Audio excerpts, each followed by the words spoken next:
space. The world's factories of the future are taking shape here.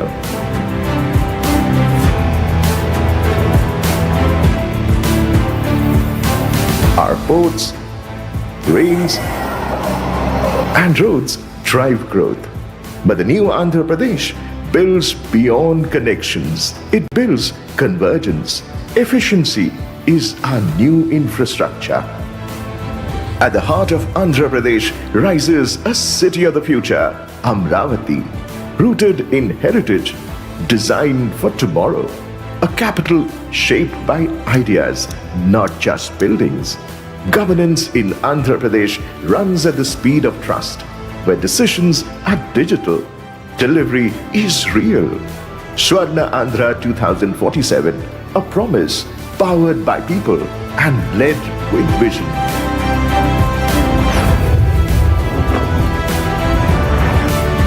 Andhra Pradesh, shaping the future.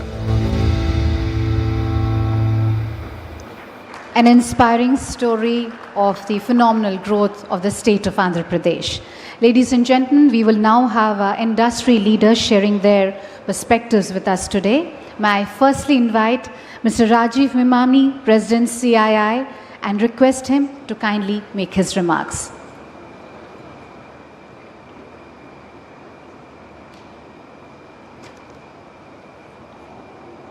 A very good morning and warm welcome. The Honorable Governor, Shri C.P. Radhakrishnan, the Honorable Vice President, Shri C.P. Radhakrishnan, our Honorable Governor, Shri Syed Abdul Nazir, the Honorable Commerce and Industry Minister, Shri Piyush Goyal, and our Honorable Chief Minister of Andhra Pradesh, Shri Chandrababu Naidu, and my very warm welcome to all the dignitaries who are present. India continues to be the fastest growing large economy in the world, and also more importantly, by all parameters, one of the most resilient. More than ever today, we are seeing a tremendous sense of an urgency in driving structural reforms led by the Government of India under the leadership of our Honorable Prime Minister, the Honorable Commerce and Industry Minister. And these are for, whether it's for enhancing ease of doing business, for bringing in efficiencies in factors of production, opening up new sectors, and they are all enhancing attractiveness and competitiveness of the Indian industry. As we saw from the video, it's not just the traditional manufacturing and infrastructure sectors, but there is an emergence of new sectors which we had never seen before. Both the central and state governments have been promoting these sectors, bringing in new incentives, bringing in new policies, and facilitating implementation. To share a few examples, cell phone exports, which didn't happen earlier, till about 3-4 years back, 5 years back, last month was almost $2.5 billion a month. Investments of US $20 billion in semiconductor fabrication have been approved. In defense, new military aircraft assembly lines have been established.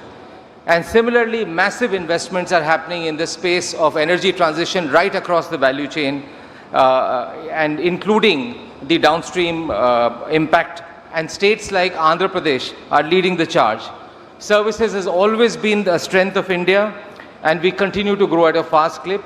Today, India has almost 2 new global capability centers that are opened by global majors every week. And this demonstrates the trust that they have in India, the trust that they have in Indian people, and the trust they have in Indian technology. India's AI story is marked by a rapid adoption fueled by its young, tech-savvy population. Both government and industry are working actively and closely together, including developing use cases and local models that are tailored for Indian languages and using local content. Digital infrastructure is also being built to support the adoption, including one of the most significant ones that was recently announced in Andhra Pradesh, creating one of the largest data centers, and more importantly, green. The economic-wide momentum across sectors and in technology reflects the steadfast focus on reforms by both center and states. And there's a great example of cooperative federalism that we are seeing here, witnessing here and right across the country. And I must say, states like Andhra Pradesh are leading the pack with the clear vision of the Chief Minister very clearly outlined for the next 2 decades, the investment-friendly policies, flawless execution, single window clearance, and development of infrastructure like industrial corridors and promotion of the high growth sectors. I will conclude by saying that by building bridges of technology, trust, and trade, we can create a world where progress is shared and partnerships endure. Thank you very much. Thank you.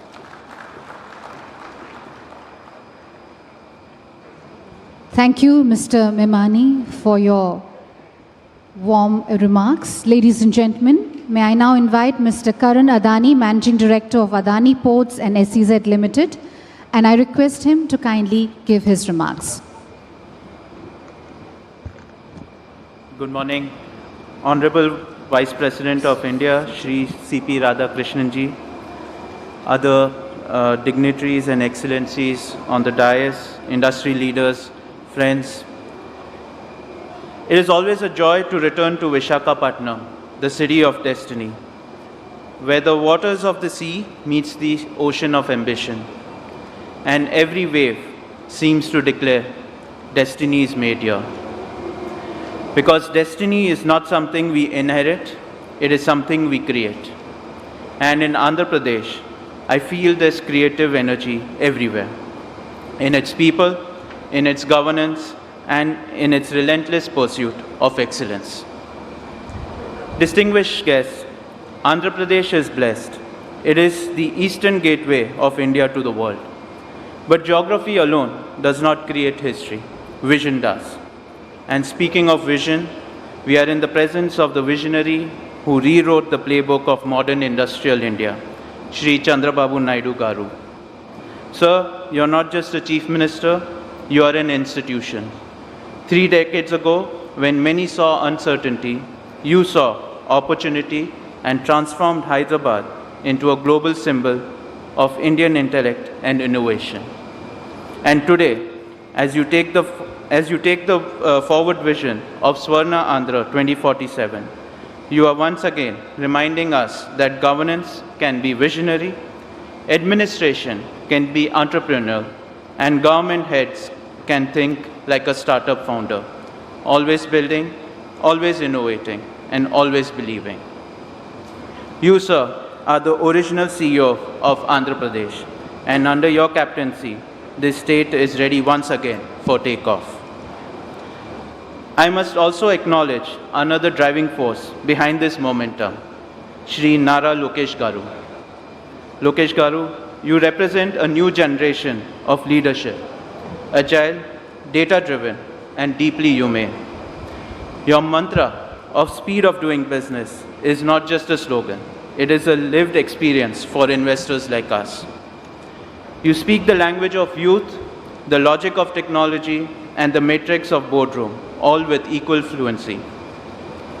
Your commitment to skilling, digital infrastructure, and new age industries is turning Andhra Pradesh into India's fastest moving startup state.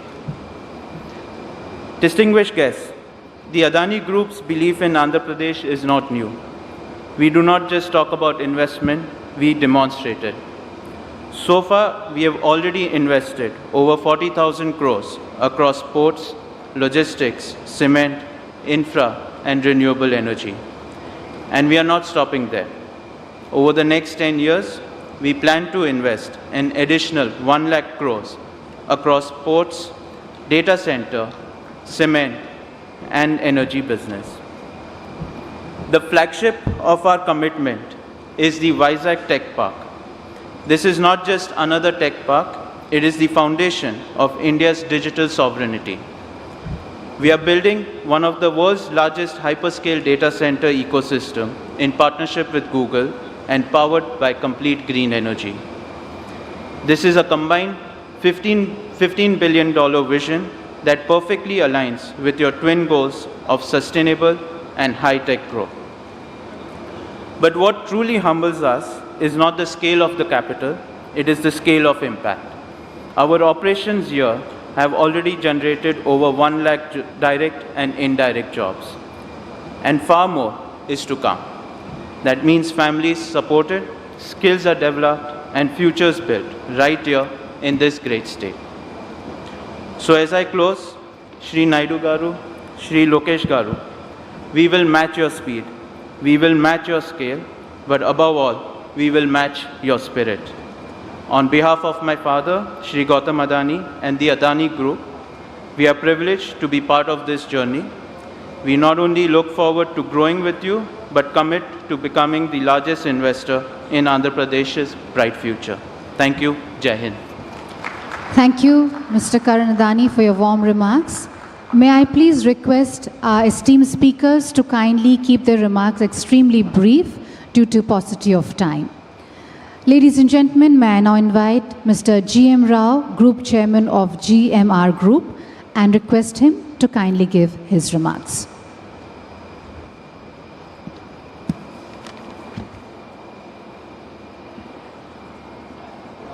Good morning. Honorable Vice President of India, Sri Radhakrishna Garu, Excellency, Other Excellency and other dignitaries on the dais, other friends and colleagues in this, Namaste Andi. It is a privilege to address this partnership summit in this vibrant city of Vizag, a city that stands today as a symbol of India's new geo-economic confidence. Firstly, I want to place on record my heartfelt appreciation to Honorable Chief Minister Chandrababu Naidu Garu, a visionary leader who has consistently redefined what is possible for Andhra Pradesh. His big thinking, his global outlook, and unmatched execution capability have transformed regions into centers of opportunity. Sir, Honorable Vice President Garu, just want to give attention. I recall a previous era of transformation when the Honorable Chandrababu Naidu Garu vision of a dare to image new future for combined state. He championed India's first greenfield airport in Hyderabad. We as a GMR Group has the privilege of building that vision. How much time Chandrababu Naidu Garu has taken with the fashion, he is a completely for aviation, he is the main founder. A lot of time is spent on that because time is very short, I don't want to mention, sir. That project was more than an airport, it was an economic catalyst. It became the gateway that attracted global giants and GCCs, transforming Hyderabad into a global IT hub. That vision did not just build an airport, it built an economic ecosystem. My dear friends, history is not just repeating itself, it is accelerating. Under Honorable CM Chandrababu Naidu Garu and Sri Lokesh Garu, Vizag is set to become an economic capital of the East. We at GMR Group are honored to build the Bhogapuram International Airport, the new gateway of Eastern India to the world. Further, in line with the vision of the Honorable CM Chandrababu Naidu Garu, we are also developing an integrated aerospace ecosystem in 500 acres of land. This park will attract a global aerospace and defense manufacturers and house the world's largest MRO and create a complete aerospace ecosystem and also OEMs, R&D, training and suppliers right here in Andhra Pradesh, in Bhogapuram Airport itself. This shall lead to unlock a vast pool of job opportunities, empowering the region's youth and driving economic growth. Friends, today the world is being reshaped by technology, resilience and regional cooperation. In this new order, India, under our Honorable Prime Minister Sri Narendra Modi Garu, is leading with confidence. His vision of Viksit Bharat 2047 inspires all of us to build globally competitive and sustainable ecosystem. Andhra Pradesh, with the Honorable CM Sri Chandrababu Naidu Garu leadership, is fully aligned with this national mission.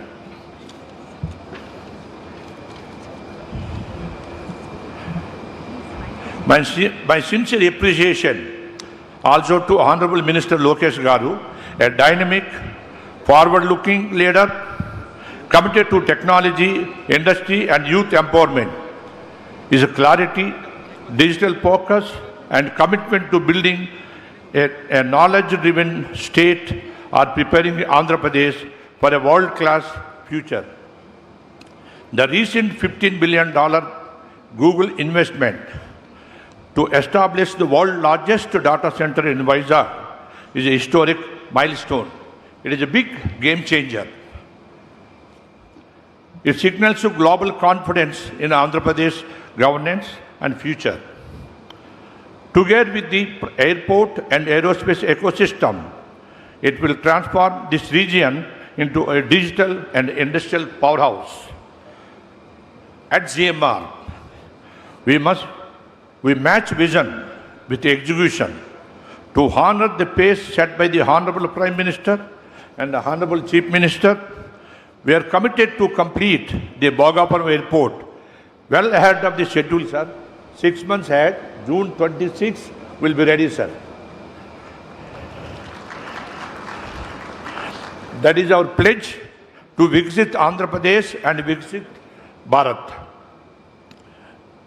I also come in and to thank you, Honorable Minister Sri Rammohan Naidu Garu, for his exceptional oversight, providing guidance and closely reviewing the progress of the Bhogapuram Airport project on nearly monthly basis, sir. Driving momentum and ensuring its completion ahead of schedule. Sir, Bhogapuram Airport is a transforming catalyst, attracting global investments and positioning Visakhapatnam as an East Coast economic hub with the potential to mirror Bombay's financial success. Piyush Goyalji, we are not competing, we are collaborating with Bombay. Lastly, my dear friends, I would like to re-emphasize that what Hyderabad was 20 years ago, Vizag will be tomorrow. A city of opportunity, innovation, global connection. With the leadership of our Honorable Prime Minister, guidance of Sri P.S. Goyal Garu, Union Minister of Commerce and Industry, and the vision of our Chief Minister, Deputy Chief Minister Sri Pawan Kalyan Garu, and Sri Nara Lokesh Garu, we will transform Visakhapatnam into India's gateway to the world. Thank you, sir. Thank you, Mr. G.M. Rao, for your warm remarks. May I now invite Mr. Sanjeev Bajaj, Chairman and Managing Director of Bajaj Finserv Limited, requesting him to kindly make his remarks. Honorable Vice President of India, Excellencies on the dais and off the dais, very good morning. Andhra Pradesh is not just a state. It is a strategic growth engine for India. With a nearly 1,000-kilometer coastline, robust infrastructure and proactive governance, it has emerged as a gateway for trade, for technology and digital and tech innovation. But for any developing economy, you also need a financial services system that keeps track with it. A system that is robust, that is inclusive, and that is modern. And that is where we at Bajaj Finserv come in with our presence across loans, across insurance, across investments. We look forward to enabling every Andhraite in their own journey. In this year, we hope to cover over 30 lakh Andhraites, individuals, small businesses through a variety of loans and insurance policies, disbursing over 15,000 crore just in this year alone, only in Andhra Pradesh. But as Bajaj, we also believe that as we get, so must we give. And for that, we have invested significantly in skilling our youth. Because we believe as we enable the youth of today, they are the ones who will realize our collective dreams of tomorrow. And Honorable Chief Minister, sir, last year when we met, I told you that we would like to set up a skilling center in Amravati.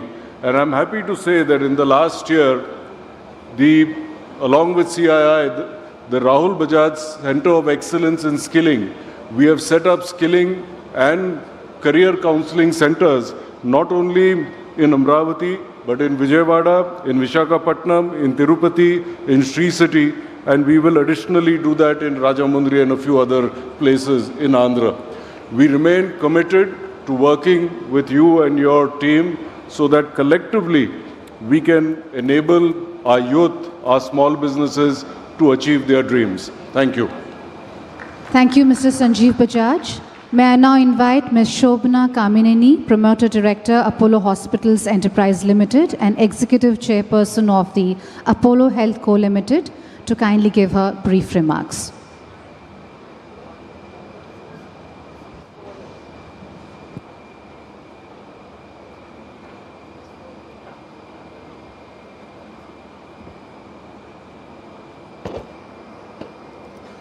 Good morning and namaskaram to the Honorable Vice President of India, Radhakrishna Garu, Chief Minister, Union Ministers, dignitaries on the dais, excellencies, and everyone gathered here today. It's a privilege for me to be here today to talk about a subject very close to my heart, Andhra Pradesh, where I hail from, and Apollo Hospitals and our vision for the future. Andhra has always been a land of opportunity. Strategic location, robust infrastructure, progressive policies. This is a state on the move, and nowhere can you see vision and execution bundled together with such energy as our Chief Minister and his dynamic team. Today, Andhra Pradesh is not just competing, it's leading. From renewable energy, IT, manufacturing, healthcare, this state is attracting marquee investments and creating millions of jobs. It's a testament to its vision and agility. Healthcare in particular is a sector where Andhra Pradesh has made remarkable strides. The state's focus on improving healthcare indicators, expanding medical education, leveraging technology for rural outreach is commendable. Initiatives like the Dr. NTR Vaidya Seva and the telemedicine programs have brought quality care closer to communities.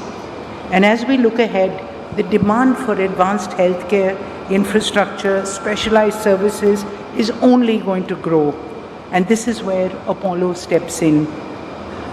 For over 4 decades, Apollo Hospital has been synonymous with world-class healthcare. Our mission has always been to make cutting-edge treatment accessible for every Indian.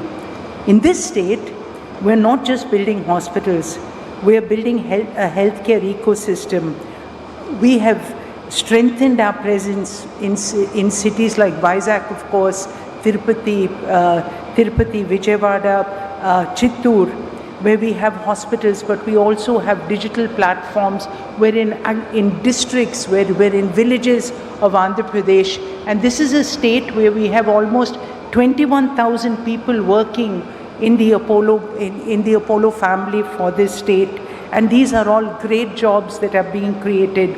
Last night, and our telemedicine foundation during COVID and since the time that Chandrababu Naidu Garu started it, we've done over 20 million teleconsultations, and this will scale further and connect more people. We're also investing in next-gen healthcare solutions. This year, Apollo partnered with the University of Leicester to establish a Center for Digital Health Precision Medicine at Apollo University in Chittur. And I must tell you again, our Chief Minister has actually pioneered the model of having more medical colleges. We were the first people that he offered the government medical infrastructure, the hospital, which we took over and built a medical college. This is really the vision for us when we say that India needs to create more jobs. And our Chief Minister's vision, last night he said, I want 250 million Indians to go abroad, not just the people that are there already, but we have to train this workforce. And these are the places. Healthcare provides great jobs, and Apollo hospitals will double down, sir. At least 10% of your vision, I think, will be trained from our state by us to be able to send to the world and for India. So our vision aligns so perfectly with Andhra Pradesh's ambition to become $1 trillion investment destination. Together, we'll also create a healthcare model that's inclusive, technology-driven, future-ready, and a model that not just serves the people of this state, but the people of India and the people of the world. And we're committed to partnering with Andhra Pradesh. Sir, 4 years ago, I actually cycled 400 kilometers in this state when I was going from Hyderabad to Chennai. And I can't tell you, it's about the energy, the happiness of people that we continue to see. Every time we come back, my hometown in Chittoor, or wherever that we come, Vizag, all the places in Andhra, it's about when you have a happy state, when you have a hopeful state. And I think this is the place where really this vision and execution come together. Thank you for allowing us to be part of your team. Thank you. Thank you, Ms. Shobna Kamineni. May I now invite Dr. Suchitra Kela, Vice President of CII, and request her to kindly give her brief remarks.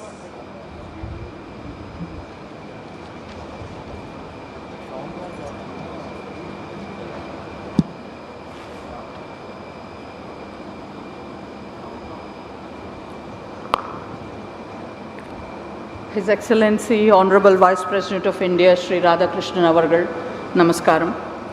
Excellencies on the dais, Honorable Chief Minister, and Excellencies off the dais and the dignitaries assembled here today. Namaskarams to all of you.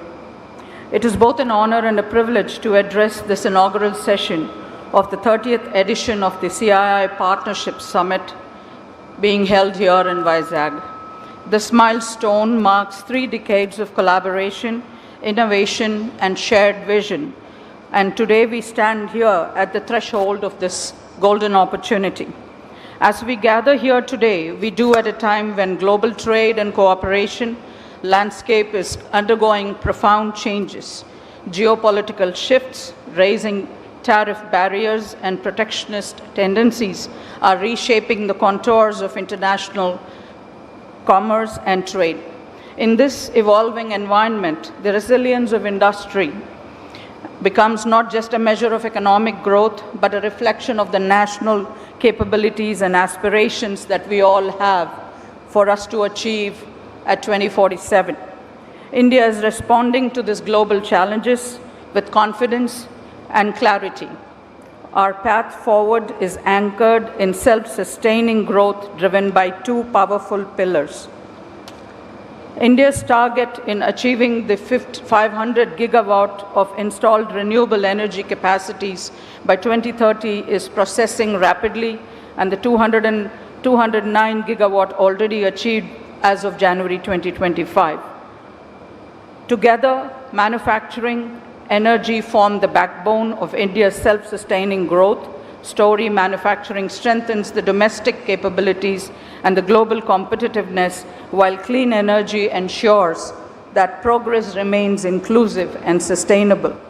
Let us remember that Atmanirbharta, or self-reliance, is not about isolation.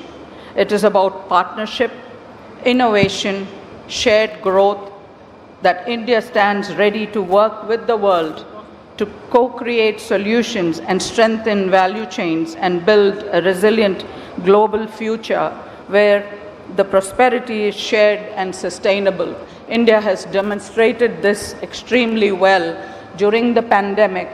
Honorable Excellencies, that I would want to recall here that India placed the COVID pandemic vaccine on the global map, not only for herself, but also ensured that it was distributed to 100 other countries that required it during a crisis. And that seeds were laid by none other than the Honorable Chief Minister going back to 1996 when Genome Valley was created in the erstwhile Andhra Pradesh at Hyderabad. As we embark on the next 2 days of this dialogue, deliberation, and discovery, I invite all of you to engage deeply and share openly to collaborate meaningfully. The CII Partnership Summit is not just a platform, it's a promise to build bridges, unlock potential, and also to shape a future that is resilient, inclusive, and sustainable. Honorable Chief Minister and Excellencies on the dais, I would like to reiterate that the Bharat Biotech Foundation is working closely with the Confederation of Indian Industry for transforming education into skill building and scaling it up to livelihoods in the state of Andhra Pradesh. Namaskarams, Jai Hind. Thank you. Thank you, Dr. Suchitra Kela, for your warm remarks.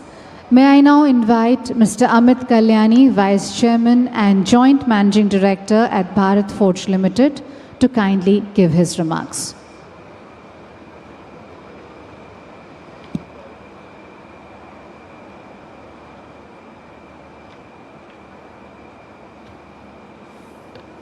His Excellency, the Honorable Vice President of India, Shri Radhakrishnan Ji, Excellencies on the dais and present here, good morning.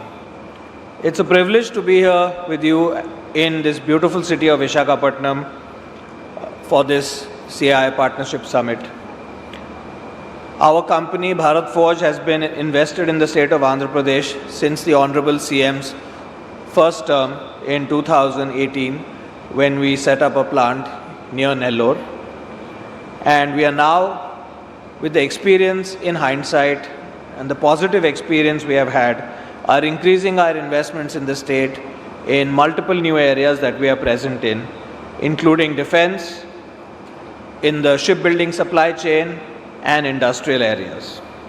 Additionally, with the tremendous potential that the people have here, we are involved in digital AI and upskilling of the workforce as key strategic areas to enable the industrialization vision of the Honorable CM.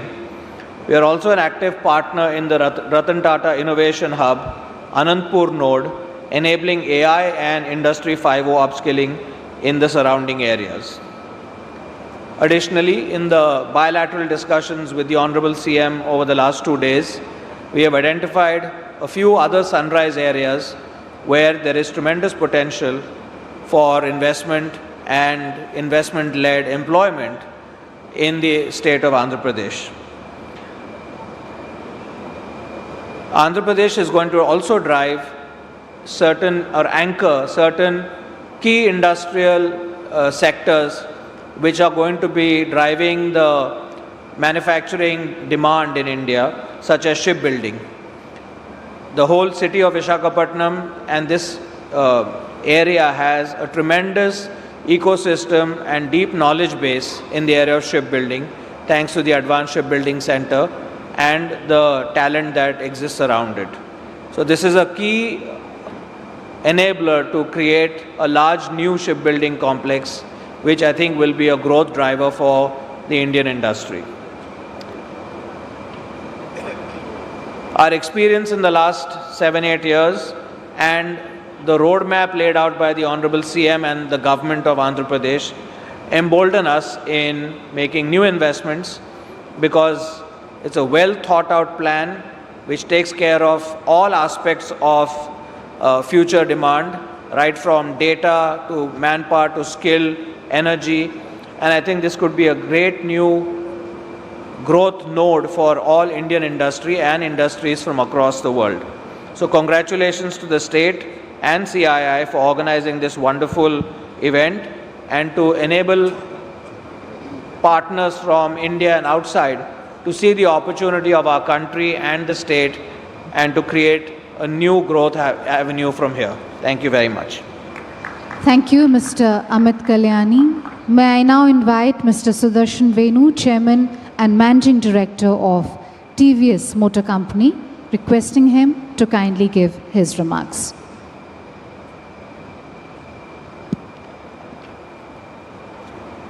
His Excellency Shri C.P. Radhakrishnan Ji, Honorable Vice President of India, distinguished guests on and off the stage.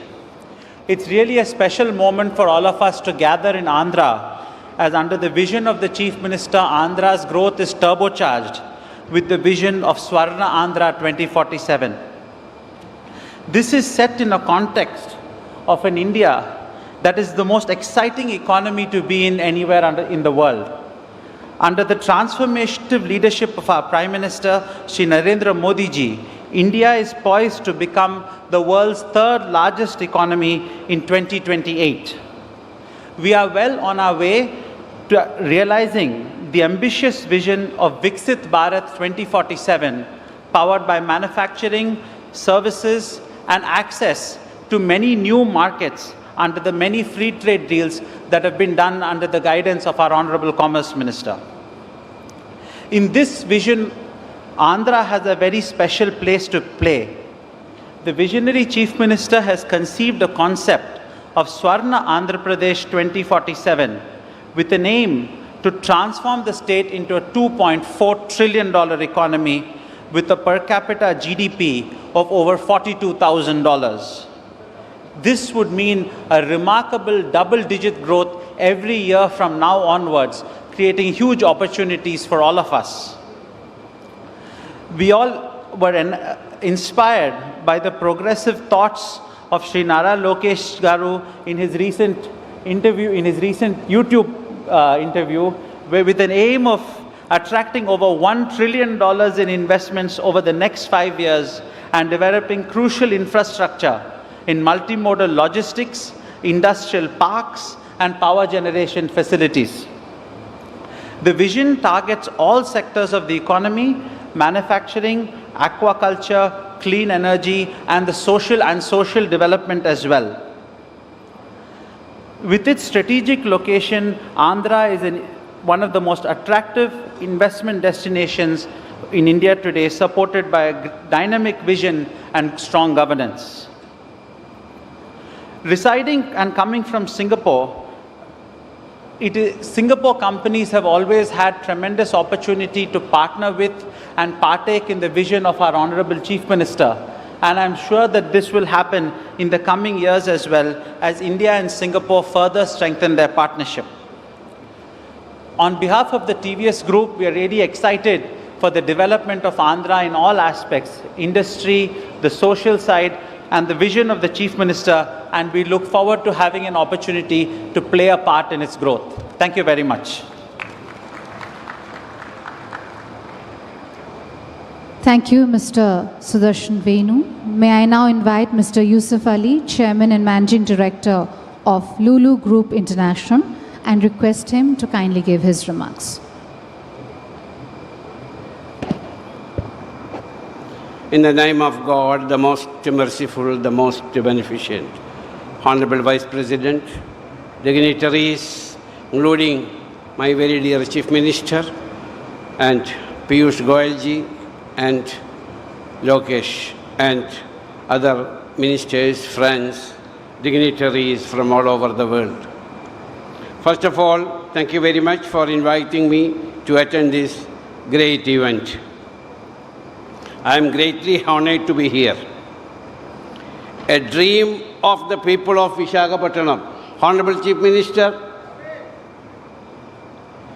a dream of the people of Visakhapatnam and people from surrounding places of Visakhapatnam.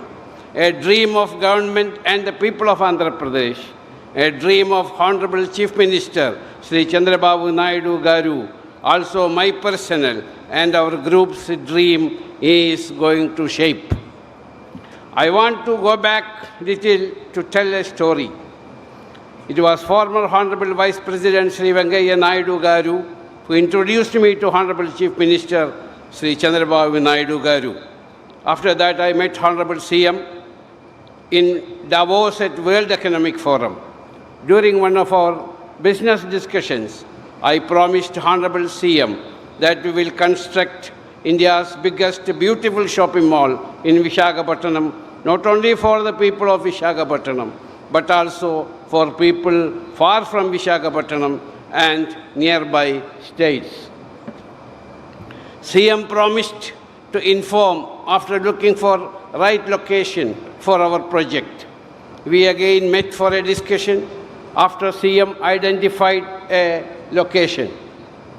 During that time, CM informed me that he needs to convince himself about our capacity and capability to fulfill our promise. I invited Chief Minister to visit our shopping mall in Cochin, which was the biggest shopping mall in India at that time. Honorable Chief Minister, along with his team, visited Kochi to see our shopping mall, saw the crowd, saw tourists from other states and other countries, saw the amusement area where children play, saw the different types of restaurants and food courts, saw the best food products at affordable price, and was convinced. Honorable Vice President Sri Venkaiah Naidu at that time laid the foundation stone of our project on 24th February 2018 during the Partnership Summit.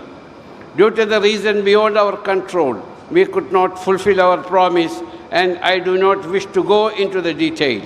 I also wrote an apology letter to the Vice President Sri Venkaiah Naidu Garu, informing politely our inability to complete our project in his home state, which he laid the foundation stone with his own blessed hands.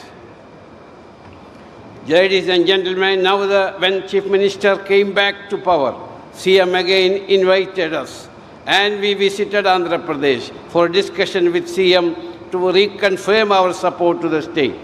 CM informed us that the same land is lying vacant without any activity for the past many years.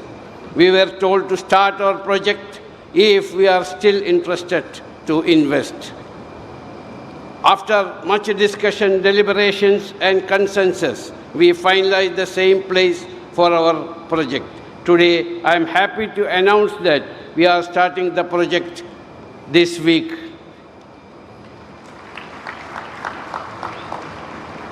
As part of our promise, we will also complete the project within 3 years.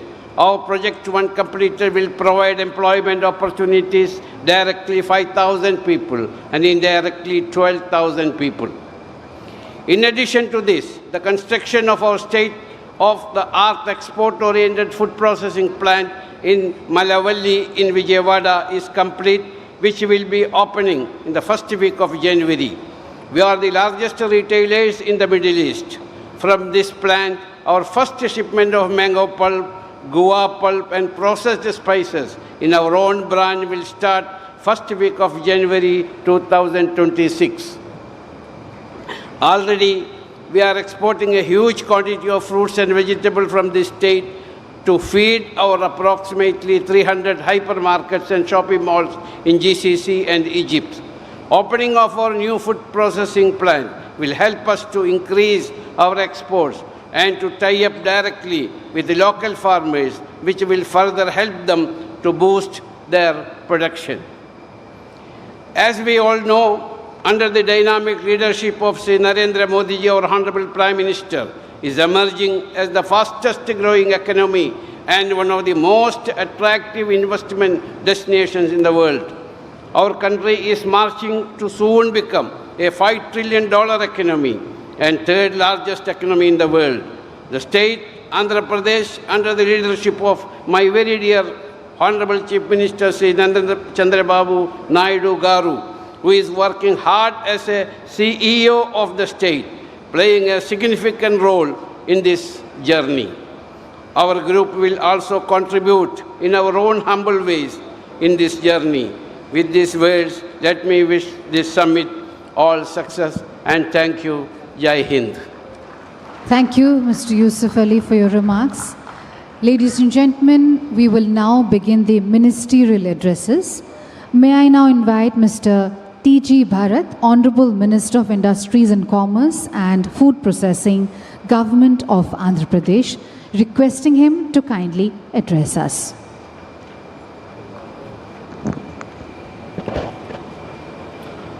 Honorable Vice President of India, Sri C.P. Radhakrishnan Garu, Honorable Governor of Andhra Pradesh, Sri Abdul Nazir Garu, Honorable Union Minister for Commerce and Industry, Sri Piyush Goyal Garu, Honorable Chief Minister, Sri N. Chandrababu Naidu Garu, Honorable Minister, Sri Nara Lokesh Garu, Honorable Central Ministers, Honorable State Ministers, distinguished ambassadors, international trade ministers and diplomats, captains of industry, and friends from around the world, good morning.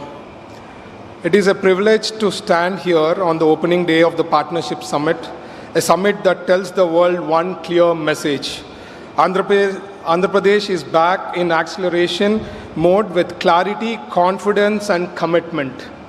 People often ask me, Minister, what's the secret behind Andhra Pradesh speed? I tell them, when you have CBN Sir in the driver's seat, even the GPS struggles to keep up. Because under the visionary leadership of our Honorable Chief Minister, Chandrababu Naidu Garu, and with the dynamic support of Honorable Minister Nara Lokesh Garu, decision making in Andhra Pradesh is fast, transparent, and future focused. When CBN Sir focuses on growth, progress doesn't walk, it runs.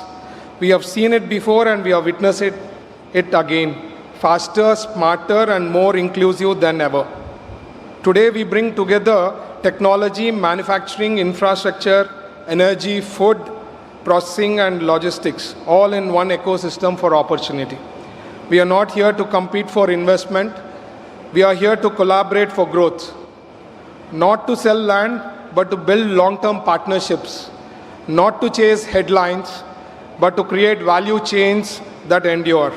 To every investor present from India or overseas, I say with confidence, if you are ready to invest, Andhra Pradesh is ready to execute.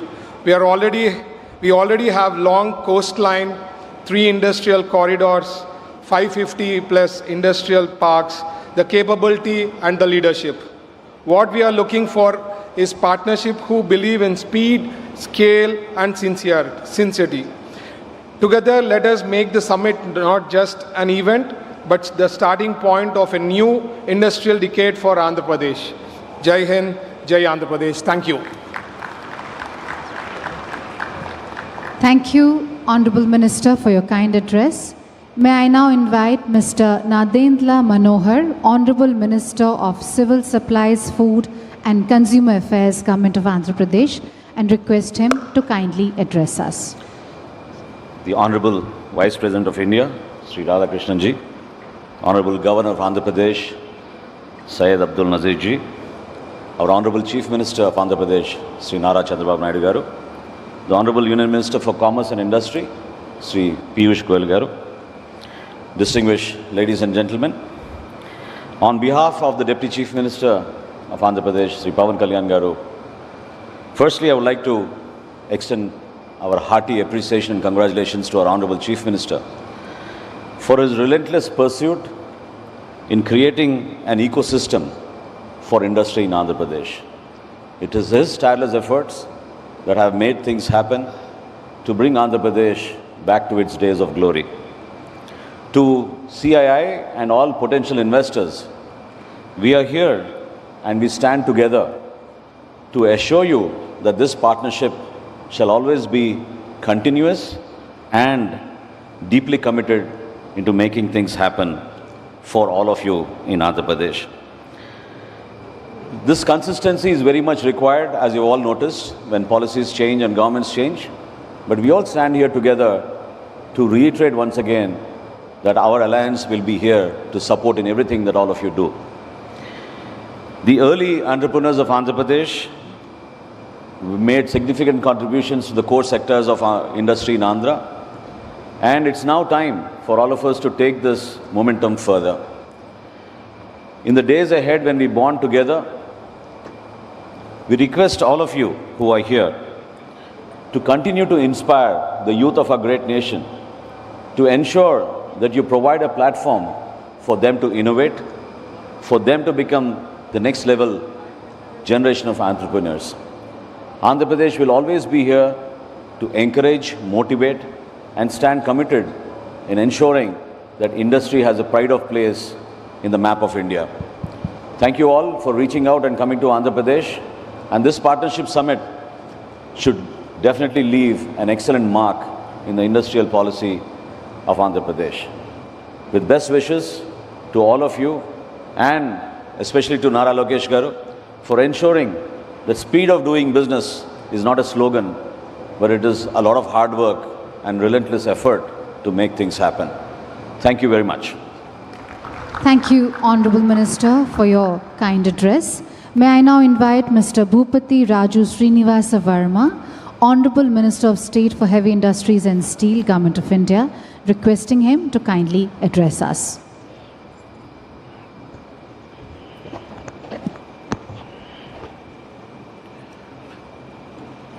Honorable Vice President of India, Sri C.P. Radhakrishnan ji, Honorable Governor of Andhra Pradesh, Sri Abdul Nazir ji, Honorable Chief Minister of Andhra Pradesh, Sri Nara Chandrababu Naidu ji, Honorable Minister of Commerce and Industry, Sri Piyush Goyal ji, Honorable Ministers from Government of India and AP State Government, industry leaders and distinguished guests, I am honored to address this esteemed gathering at the CII Summit in Visakhapatnam. As we gather here today, we are reminded of Prime Minister Narendra Modi ji's vision of a Viksit Bharat, a developed India that is driven by innovation, sustainability and inclusive growth. Sri Piyush Goyal ji has been instrumental in steering the industrial policy through visionary reforms and global engagement. India, currently the world's fourth largest economy, is on track to become the third largest economy by 2030. For the past 18 months, central government has sanctioned several projects worth lakhs of crores to the state of Andhra Pradesh, reflecting the centre's commitment to the state's development. Today, Andhra Pradesh is playing a key role in realizing the Prime Minister Modi's vision of Viksit Bharat. Thanks to the proactive policies of Chief Minister Sri Nara Chandrababu Naidu ji, Deputy CM Sri Pawan Kalyan ji and Sri Nara Lokesh ji. Under Chandrababu Naidu ji's leadership, Andhra Pradesh has made significant strides in creating a business-friendly ecosystem, driving innovation and promoting sustainable development. The state's focus on the ease of doing business, progressive industrial policies, infrastructure development, and skill enhancement has made it an attractive destination for the investors.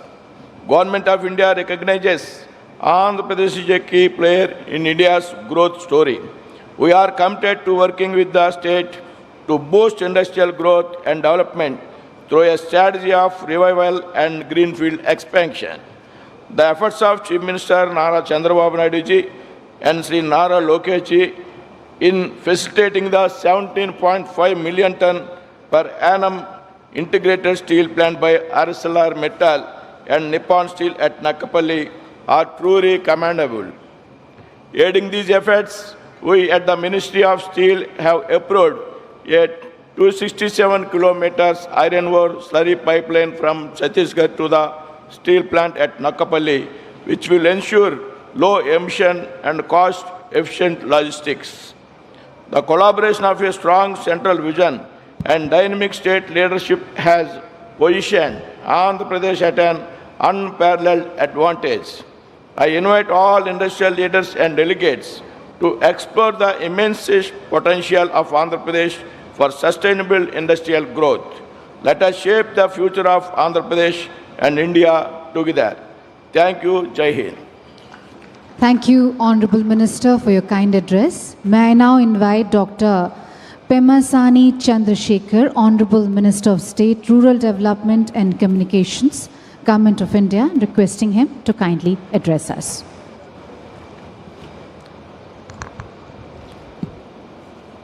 Honorable Vice President of India, Shri C.P. Radhakrishnan ji, distinguished leaders from government and industry, global investors and friends from across the world, Namaskaram. Standing on the shores of the Bay of Bengal, I am reminded that the greatest civilizations are built when people believe in their own potential. Today, India stands at that very threshold.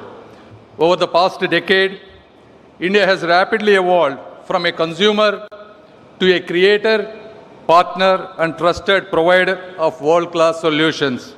India's shift from consumer to creator within a few years didn't happen by chance. It happened by choice. It is the result of deliberate policy intervention, determined execution, and the unleashing of entrepreneurial energy under the visionary leadership of our Honorable Prime Minister, Shri Narendra Modi ji.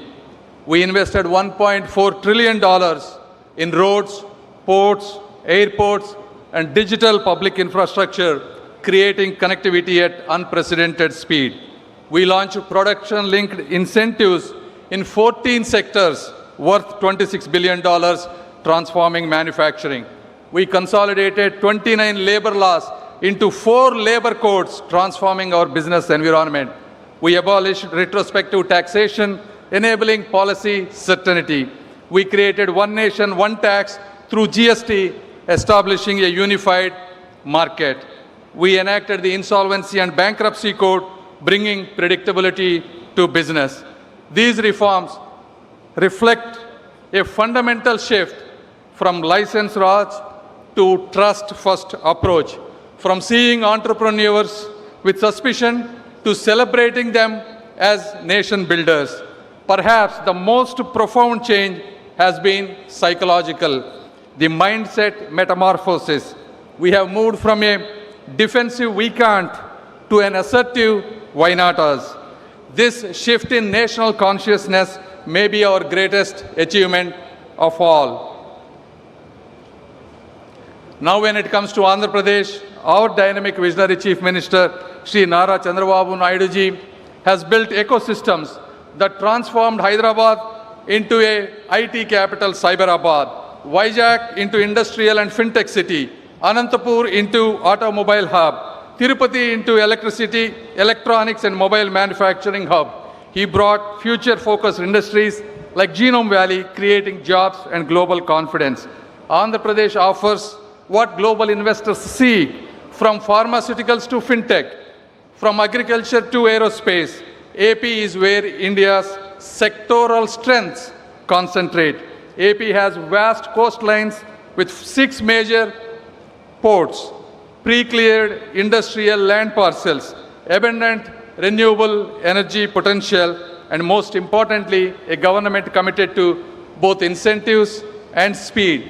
The center and Andhra Pradesh work in the same spirit, one vision, one mission, and shared progress.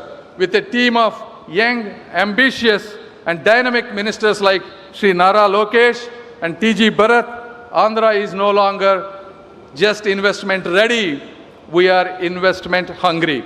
When it comes to my own department, telecommunications, India represents a $25 billion opportunity in component manufacturing alone. My ministry stands ready to fast-track your entry into this space. Friends, when you invest in India, you are not just building factories. You are tapping into the world's largest rising middle class that will reshape global business for generations.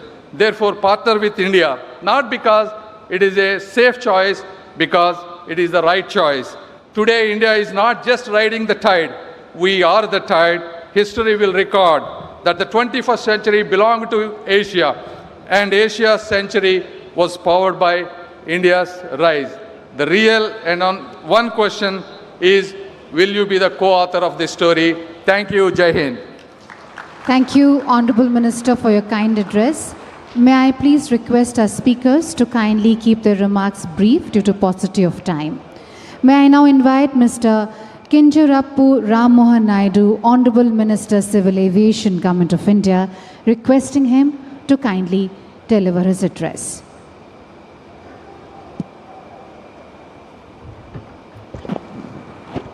His Excellency Honorable Vice President of India, C.P. Radhakrishnan Garu, His Excellency Governor of Andhra Pradesh, Abdul Nazir Garu, and the visionary and dynamic Chief Minister of Andhra Pradesh, Sri Nara Chandrababu Naidu Garu, and my senior colleague from the Cabinet, Piyush Goyal ji, and all the dignitaries on the dais, and all the distinguished delegates, business leaders, policy makers, and friends from across India and the world, Namaskaram and a very good morning. It fills me with immense pride and purpose to welcome you all to Visakhapatnam, which is the jewel of East Coast and the rising capital of opportunity and the beating heart of a new Andhra Pradesh. Today we are not just hosting a summit, but we are igniting a vision of a state reborn with purpose, powered by people and propelled by leadership that believes in building the future, not waiting for it. In fact, coming from this very region of North Andhra, it's a very emotional moment for me. If you look at this situation couple of years back, where Andhra was not having any sense of direction, no sense of purpose, no sense of vision, to be here right now, where Visakhapatnam and Andhra Pradesh have been the talk of not just the nation, but the talk of the world, it fills me with immense pride to be here. And it almost seems like a miracle. And miracle was bound to happen when two of the greatest leaders this country has ever seen have come together. One, the Honorable Prime Minister of the country, Sri Narendra Modi ji, who is spearheading India into a great sense of pride and a great sense of nation building and inspiring 140 crore people of the country to build Viksit Bharat by 2047. And one who is amongst us, the inspiring, ever-inspiring leader, not just for political leaders or young leaders, but for businessmen, for people from all across all sectors of life, all walks of life. That is our Honorable Chief Minister, Sri Chandrababu Naidu Garu. And under the visionary leadership of Chief Minister Nara Chandrababu Naidu Garu, Andhra Pradesh is reclaiming its rightful place as India's innovation frontier. He is a leader who doesn't just govern for the present, he engineers the future. He has always believed that governance must run at the speed of technology and that development must always outpace politics. It was his foresight that created Cyberabad much before India began speaking of IT revolution. Today that same foresight is shaping up Amaravati, same foresight is shaping up Rayalaseema and Uttarandhra into a new triangle of growth, inclusion and global investment. And he is not alone in this mission. Working shoulder to shoulder with him is a leader of intellect, energy and empathy, which is our own young and dynamic Minister, Sri Nara Lokesh Annagaru. And he represents a new generation of politics, which is data-driven, outcome-focused, and deeply grounded in cultural values. His clarity of thought and speed of execution are transforming how government interacts with citizens and investors alike. Under his leadership, our digital infrastructure and the startup ecosystem and skilling platforms are evolving not year by year, but week by week. We are also strengthened by the integrity and emotional connect of our Deputy Chief Minister, Pawan Kalyan Garu, a leader who reflects the voice and hope of the people. And overarching all of this is the guiding vision of our Honorable Prime Minister, Sri Narendra Modi ji, a leader who has redefined how the world perceives India. The most popular leader with a strong and decisive leadership and with clarity on conviction on how India should be viewed by the 2047. Viksit Bharat 2047 is not a challenge before the country, but it is unlimited amount of opportunities that are there with us. And today Andhra Pradesh is reaping out all the opportunities that are presented in front of us. That is the power of double engine Sarkar. When the state government and central government with unity and clarity and conviction, they all come together. The strength that is shown today in the Andhra Pradesh. Friends, when you invest in Andhra Pradesh, you're not just investing in a state, but you're investing in a mindset of speed where approvals move faster than ambitions, a mindset of trust where policy doesn't change with politics, but with purpose, and a mindset of excellence where we don't compete with other states, we compete with the world. And this mindset isn't just philosophy, it is performance driven. Because in Andhra Pradesh, we don't announce intentions, we announce outcomes. In the last few months alone, we have moved faster than most economy moves in years, cleared major infrastructure projects worth thousands of crores from Bogapuram International Airport to Amaravati Capital Works, launched digital single window systems that reduce approvals from 90 days to under 21 days, and also fast-tracked many projects which are not only for what is for the future, but which are going to be the game changers for the future technologies. And we have all heard of ease of doing business, but in AP we are going one step further, and we have made it the speed of doing business. And today into global economy, we all know that time is the ultimate currency, and which is why AP is stressing upon the time. But friends, here when we all meet, speed is also nothing without the soul. And the soul today is its people, the Andhra's people and the people of the country who are hardworking, humble, and hungry to grow. So this is a great opportunity for all of us here to invest in Andhra Pradesh and to take this great nation forward. And it comes to aviation also. We have been doing great things. And in fact, the foundation has been laid 11 years before by our Honorable Prime Minister Narendra Modi ji. And today we are the third largest domestic aviation market in the world. Every 50 days we are opening a new airport, which is unprecedented anywhere in the globe. And that is the kind of success we have achieved in terms of building up of airports, the passenger capacity, and many other verticals in aviation. And today, Andhra is taking it one step further, creating a logistics hub, creating an aviation hub. That is why with the existing 7 airports, we are planning to create 7 more airports. We have 4 flight training organizations coming in the state. We have MRO ecosystem coming in Visakhapatnam. We have aviation skilling university coming in Visakhapatnam. And we are expanding the drone sector and creating a drone city. And aerospace and aircraft manufacturing also, we are trying to drive it in a big way in the country. And these, you feel that we have our hands full, but our Honorable Chief Minister is so far advanced that he's not happy with the content that we have today. He's always driving for something more, new inventions to come in, and I'm very happy to see this kind of innovation being the birthplace of Andhra Pradesh and the drive that is here. And as I stand before you, I feel a deep responsibility to make sure every partnership you forge here becomes a story of success. Let Andhra be the gateway to India's next decade of growth. Let Visakhapatnam be the city where the sunrise of investment never sets. On behalf of our leadership and every hardworking citizen of the state and the country, I welcome you to the land of speed, spirit, and sunrise. This is Andhra Pradesh, and this is where the future begins. Jai Hind. Thank you, Honorable Minister, for your kind address. Ladies and gentlemen, I'd like to now invite Mr. Nara Lokesh, Honorable Minister for Human Resources Development, IT, Electronics and Communication, RTG, Government of Andhra Pradesh, requesting him to kindly address us. Honorable Vice President of India, CP Radhakrishnan Garu, Honorable Governor of Andhra Pradesh, Syed Abdul Nazir Garu, Honorable Chief Minister of Andhra Pradesh and Co-Chairman of the 30th CII Partnership Summit, Shri Nara Chandrababu Naidu Garu, and Honorable Minister of Commerce, Industry, Government of India, and Chairman 30th CII Partnership Summit, and my mentor, Piyush Goyal Garu, and to the dignitaries on the dais, off the dais, a very good morning. It is a privilege to welcome you to Visakhapatnam, a city where hills meet the sea, where ideas lift off. Andhra Pradesh is proud to host the CII Partnership Summit 2025 at a time when India is emerging as the world's growth engine.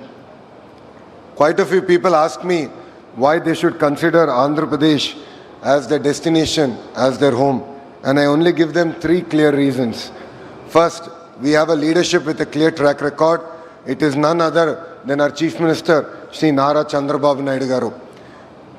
Politicians have an opportunity to create one legacy, but people of my state have been kind to give him another opportunity to create a second legacy, and that legacy is what we see today in front of us, which is Amaravati and Visakhapatnam. The second reason you should consider Andhra Pradesh is, of course, our speed. Friends, we live in a fast-changing world where markets, regulations, and technology keep evolving. I have met thousands of investors and corporates in the last 1 year.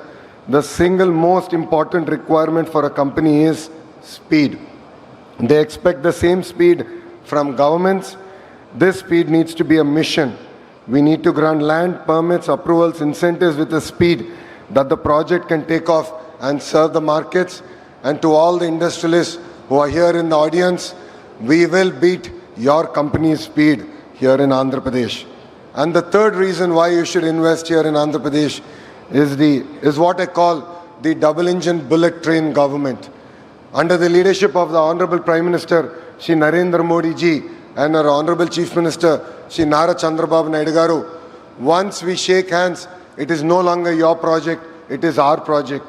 We are willing to work with Government of India to create reforms, to bring about reforms, changes in regulations that will ensure that your business not only succeeds, but thrives in our great country called India. So I'd like to thank all of you for giving us this wonderful opportunity to host you. Please take time off to explore what Visakhapatnam has to offer. And I would once again like to thank Piyush Goyal ji for his continued mentorship to me. And I look forward to working together with him to make Andhra Pradesh a $2.4 trillion economy and contribute to Vikasit Bharat mission of our Honorable Prime Minister, Shri Narendra Modi ji. Thank you very much and Jai Hind. Thank you, Honorable Minister, for your kind address. Ladies and gentlemen, I'd like to now invite Mr. Piyush Goyal, Honorable Minister of Commerce and Industry, Government of India, and also the Chairman of the 30th CII Partnership Summit, requesting him to kindly deliver his keynote address.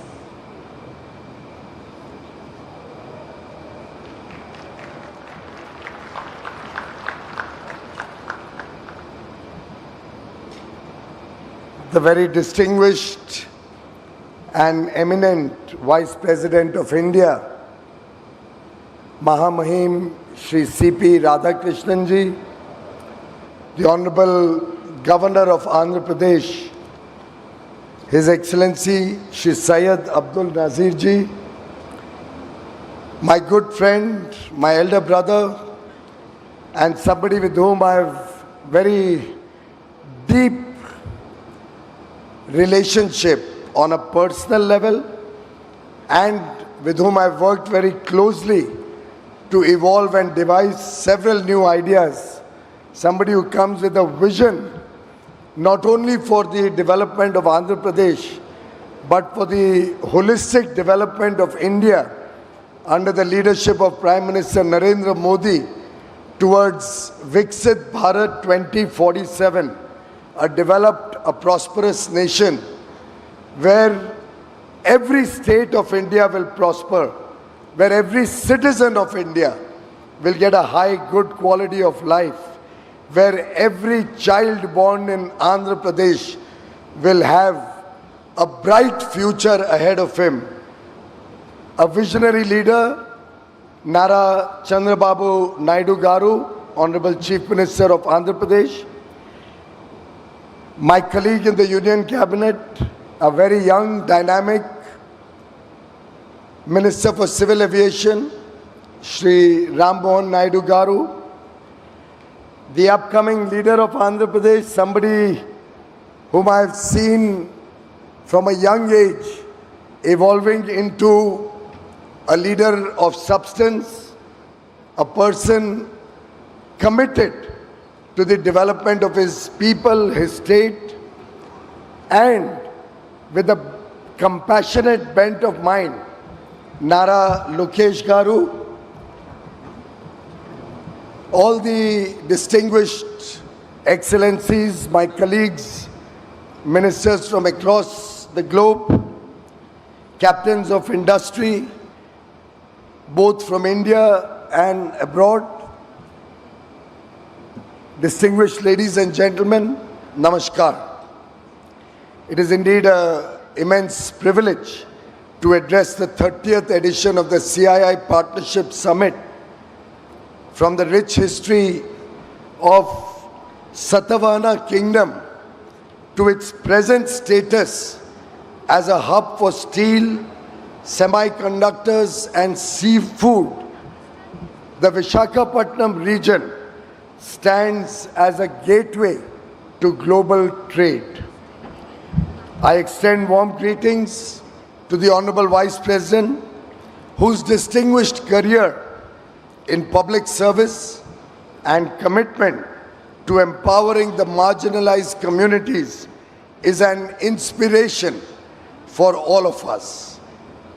One interesting fact about him, he is also affectionately called the Vajpayee of Coimbatore. I acknowledge and welcome Governor, His Excellency Syed Abdul Nazir Ji, whose exemplary judicial career has strengthened our democratic foundations. And I congratulate Chief Minister Chandrababu Naidu for his bold Swarna Andhra Pradesh 2047 vision, which reflects how ambition, when coupled with tech-driven execution, can truly transform a state. Friends, we gather here today at an inflection point in global history. The world order that defined the past several decades is being rewritten. In this churning and tremendously volatile and uncertain, challenging times, in this Samudra Manthan that we witness, India stands as an oasis in the desert. Prime Minister Narendra Modi has very aptly said, and I quote, "For global peace, stability and prosperity, the world's most populous country must become self-reliant," unquote. We draw from our ancient wisdom of Vasudhaiva Kutumbakam. The world is one family. India's rise will benefit all of humanity. Let me share what guides our journey from a $4 trillion economy to a $35 trillion economy by 2047, when we will celebrate a developed nation, a prosperous India, celebrating 100 years of independence. Inspired by Chanakya's Arthashastra, I present 3 pillars that define Bharat's approach to navigating the new geo-economic order. 1. Prosperity through technology. India's technology story is one of democratization and trade. It talks of scale and speed. It focuses on talent and skill. We have built digital public infrastructure serving 1.4 billion Indians. UPI processes nearly half of all real-time payments globally, which is now being adopted by multiple countries. Aadhaar provides a digital identity to every Indian.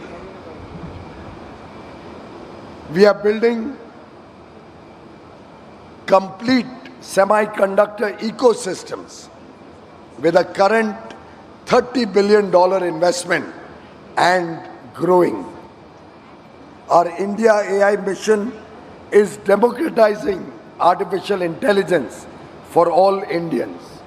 Today, 1 billion Indians are connected to the net, and we have the second largest user base of ChatGPT across the globe.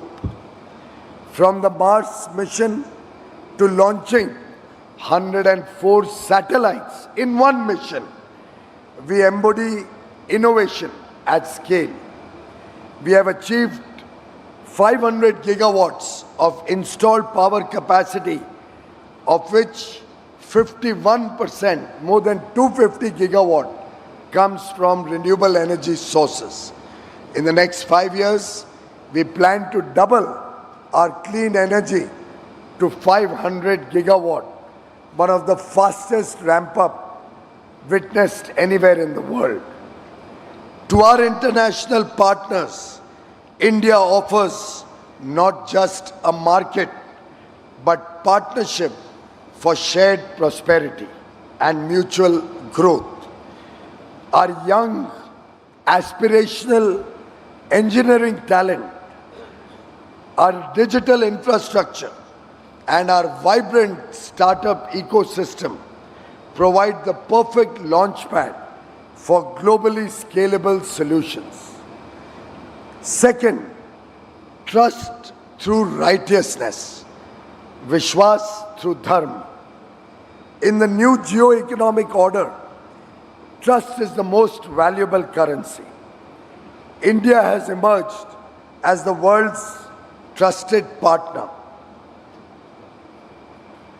through consistent and principled engagement. During COVID-19, we supplied vaccines and medicines, most often free of charge, to over 100 countries around the world. This is Vasudhaiva Kutumbakam in practice. Our trust-based diplomacy is reflected in our ever-expanding free trade agreements. We have recently signed free trade agreements with the United Kingdom. We have operationalized free trade agreements with the four-nation EFTA bloc, Switzerland, Norway, Liechtenstein, and Iceland, who have also committed $100 billion foreign direct investment and the creation of 1 million direct jobs, along with free trade between the two countries. We also have the UAE, Australia, and Mauritius as new FTA partners. We are currently negotiating FTAs with the EU, with the United States, with Oman, with New Zealand, with Chile, with Peru, and many more, wanting us to start negotiations. Frankly, I don't have any more bandwidth to handle more negotiations simultaneously.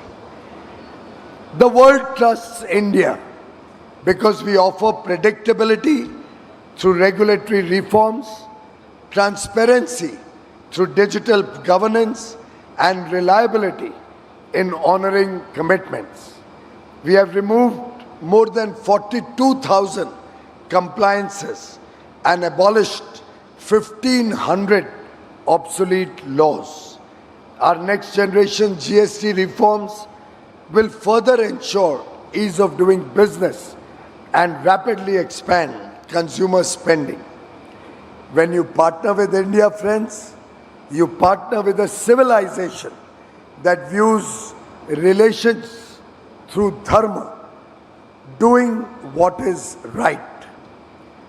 Third, trade through capability. India's last year trade performance tells a remarkable story. Our exports crossed $825 billion for the first time despite global headwinds. FDI flows stood at a record $81 billion, a testament to investors' trust in India. It also reflects our focus on building capabilities at home through the Make in India program, infrastructure at scale, diversifying markets across multiple countries, and moving up the value chain through investments in technology. In some sense, we are drawing the benefits from Michael Porter's theory of competitive advantage. As he famously said, and I quote, "National prosperity is created, not inherited." Friends, in conclusion, I offer three key recommendations to expand global cooperation. One, let's facilitate two-way investments by lowering trade barriers and creating an open, transparent environment that enables the free flow of goods, services, and capital. Second, let's strengthen technology cooperation by co-developing frontier technologies and investing in high-impact innovation. Third, let's build and sustain trust through transparent governance and predictable policy frameworks that promote long-term partnerships. I would like to congratulate CII, President Mr. Rajiv Memani, and Secretary General Mr. Chandrajit Banerjee, the evergreen hero of the partnership between government and business, and somebody committed to the India story, somebody really passionate about his job. Well done, well organized. You have really created a remarkable platform. A platform where ideas become action. And I'd like to thank Chandrababu Garu Naidu and Lokesh Garu for making this 30th Partnership Summit such a grand success through their perseverance, through their hard work, and through their commitment to the India growth story. Chandrababu Garu, I'd like to work with you to create a permanent facility in Andhra Pradesh where we can have big ticket seminars, conferences, exhibitions, and ITPO, the India Trade Promotion Organization, which has created the wonderful Bharat Mandapam in Delhi, would love to partner with your state and jointly prepare Andhra Mandapam,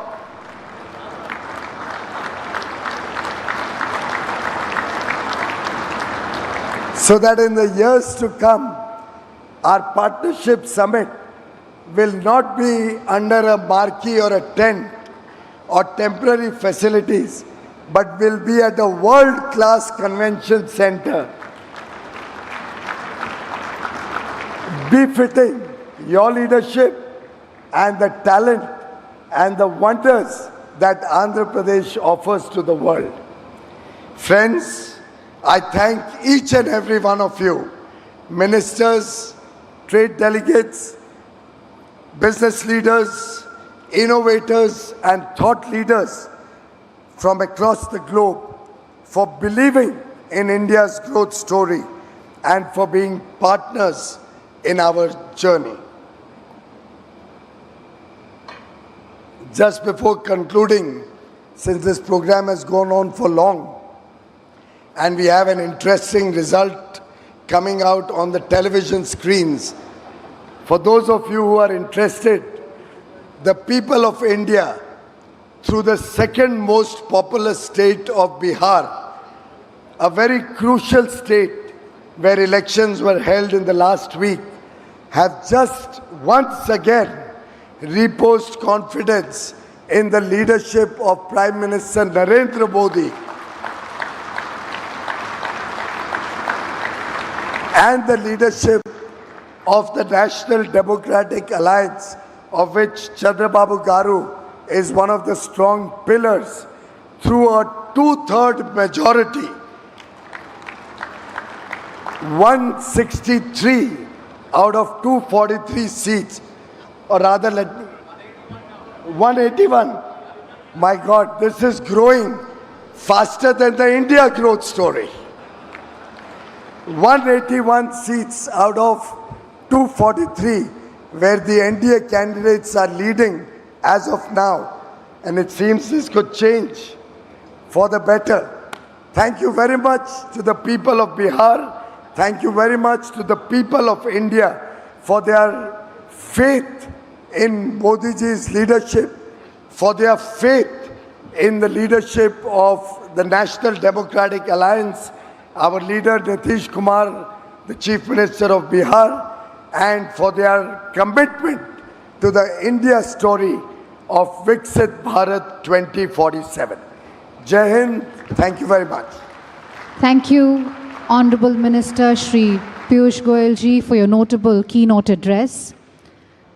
Ladies and gentlemen, I would like to now invite Shri N. Chandrababu Naidu, Honorable Chief Minister of Andhra Pradesh and the co-chair of the 30th CII Partnership Summit, requesting him to kindly deliver the keynote address.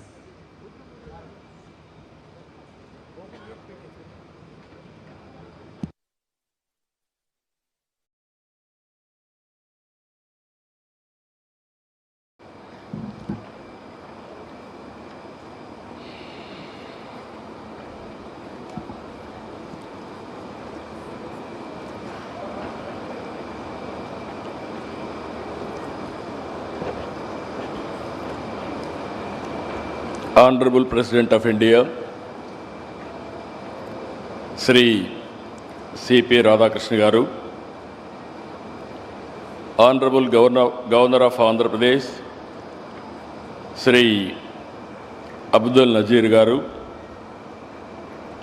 Honorable Union Minister for Commerce and Industry, Government of India, Sri Piyush Goyal Garu, Honorable Union Minister Ram Mohan Naidu Garu, Chandrasekhar Garu, Bhupati Raj Srinivas Verma Garu,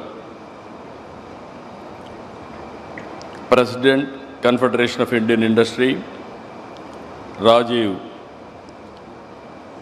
Memani Garu, Director General, Confederation of Indian Industry, Chandrajit Banerjee Garu,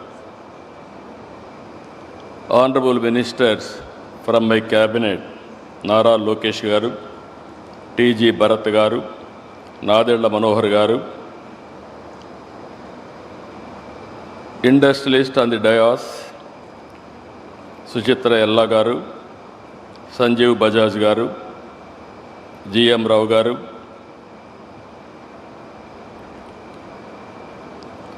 Siddharth Kalyan Garu, Karan Adani Garu, Sudarshan Venu Garu, Yusuf Ali Garu, Kamineni Shobhana Garu, Chief Secretary Vijayanand Garu, His Excellencies from different countries, and also today it is very, very important day in my life. Nearly 522 international participants, nearly 72 countries are representing, and so many overseas ministers, national leaders, business leaders, nearly 600, local prospective and existing entrepreneurs, nearly 1,500. Totally 2,500 participants are here. I welcome all of you. All the best for all of us. Today, I have heard so many speeches from all our leaders, stalwarts. If you see here, you are in Visakhapatnam for the last 2 days. Visakhapatnam is a beautiful city in India. Even some of the countries you may not have this type of place. Excellent beaches, beautiful sea, and also beautiful hills, and at the same time beautiful people and safest place. Recently, Government of India has rated the number one city for human safety. That is how they rated. So, with all these things, wonderful people are gathering here. 2 days, you had a wonderful stay. And also, in advance, I am requesting you to book next year also to be our guest. That is what I want to request all of you. Honorable Vice President of India, I have known him for a long time, and also during Vajpayee's period, onwards he is in politics. At that time he was MP. People used to call him Vajpayee of Coimbatore. That is how he is respected. I am very happy he has come today. He is the 15th Vice President of India. He is a shining example of perseverance, hard work, faith in democratic values. And also, I know him intimately.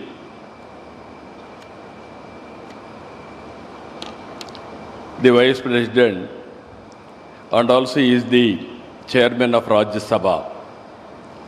His calm conduct, sharp intellect, and inclusive approach will guide the House towards constructive debate and consensus building.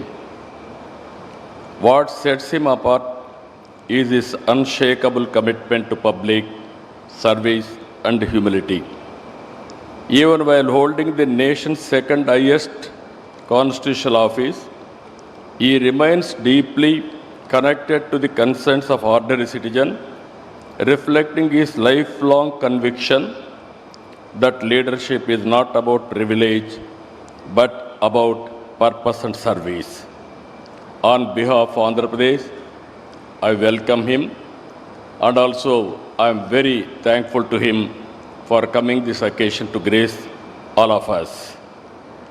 Our Honorable Prime Governor, you are all watching, is very strong in legal field, and also he is guiding me to take Andhra Pradesh forward. I had a long association with Piyush ji.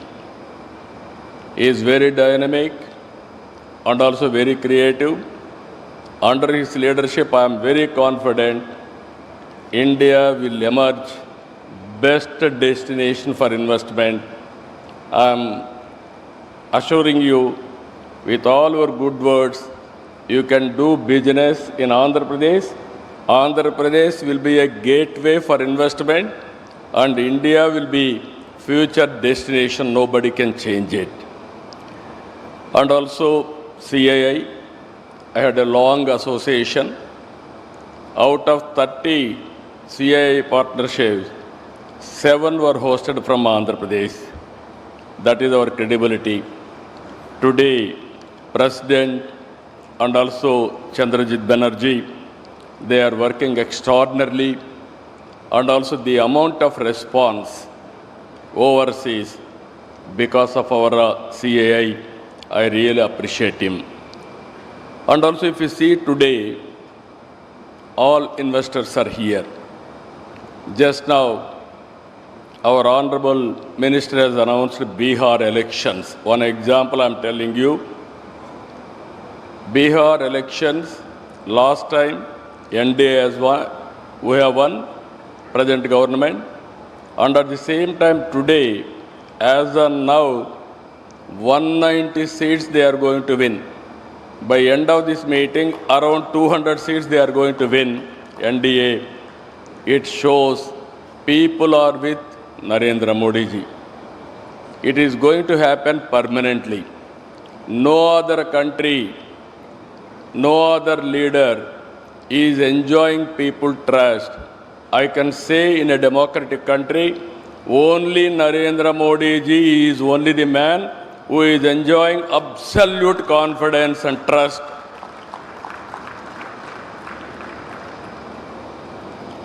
This, again I am telling you, 20th century belongs to Narendra Modi ji. Around 2002, he became Chief Minister. Continuously, he won elections. 2014, he became Prime Minister. Continuously, 3 elections he has won.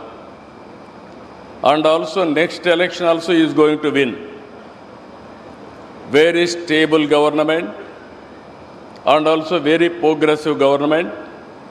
He has corrected all structural changes, which are all deficiencies, everything he has done. Some more reforms he is going to bring. And also, recently, GST reform he has brought. What I wanted to impress upon global investors who are all here, India will be the best place to do business. And at the same time, India is having some inherent strengths. We started economic reforms in 1991. Mid-90s, we are able to take first mover advantage about technology. India is only the country which is enjoying demographic dividend advantage. With all these things again, right time, right leader, right place, that is Narendra Modi ji. No, I am telling you, as on today, during his tenure, from 11th largest economy, we are able to reach 4th largest economy. Next year, we are going to reach 3rd largest economy. By 2047, India will be #1 economy. It is unstoppable. It is going to happen. This is the strength of India as on today.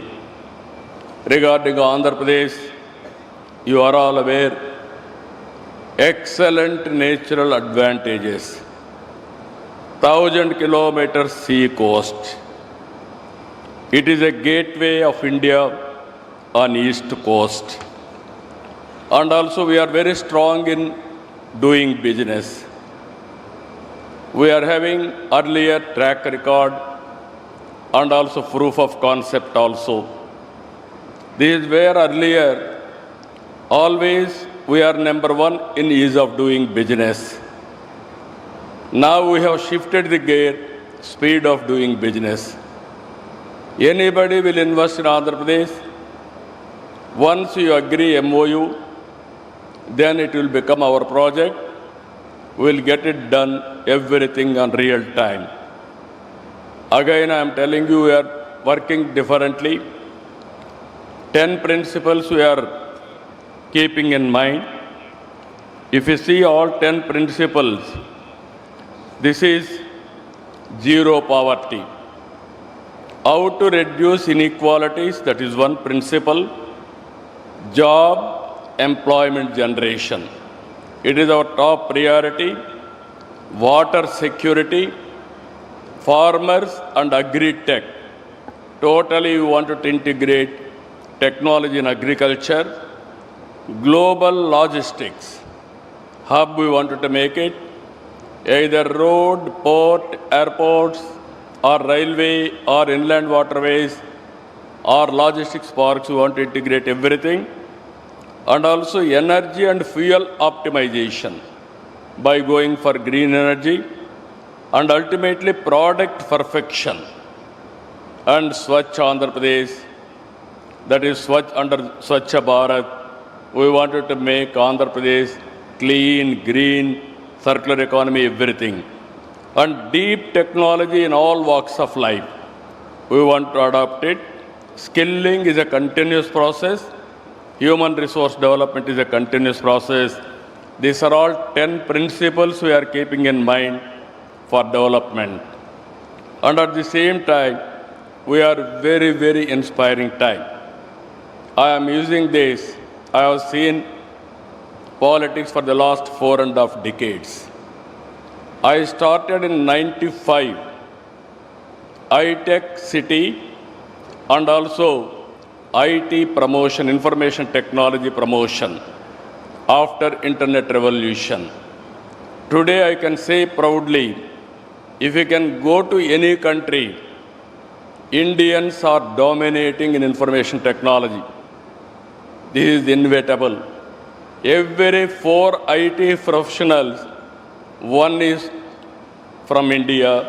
Among Indians, out of 4, one is from Andhra Pradesh. That is our strength. That is our speciality. Now, we are going differently. Government of India has announced so many progressive policies, so many reforms, so many missions. We are starting Space City, Drone City, Electronic City, Aerospace City, Semiconductor, and also robotics, defense corridors. These are all various approaches we are taking, latest technologies. And also we are going differently, quantum valley, and also green hydrogen valley. In America, they are having Silicon Valley. In India, we are having a quantum valley that is in Andhra Pradesh. First quantum computer is coming to Andhra Pradesh. And at the same time, I am assuring all audience here, within 2 years, we are going to produce quantum computers. We are going to provide quantum computers for global community wherever you need. That is how we are progressing as on today. Green hydrogen is another area where we are very strong. If you see Government of India, 500 gigawatts they want to produce green energy. In that, 160 gigawatts we are going to produce. Even yesterday we had a very good MOUs. Time has come now. Andhra is very strong in green energy, especially solar, wind, and also pumped storage and battery. Even cost of battery is coming down now. Even with all these things, it will be very good advantage for India to go for green energy. Finally, we are having excellent ports. We are going to go further down streamline, that is green hydrogen and also green ammonia. These are all the various areas we are going to work together. Finally, I am requesting you, all investors are here, lot of opportunities. You are having resources, technologies, know-how. Come and join us in building economy and also in doing business. One is in agriculture. We are very strong in aquaculture.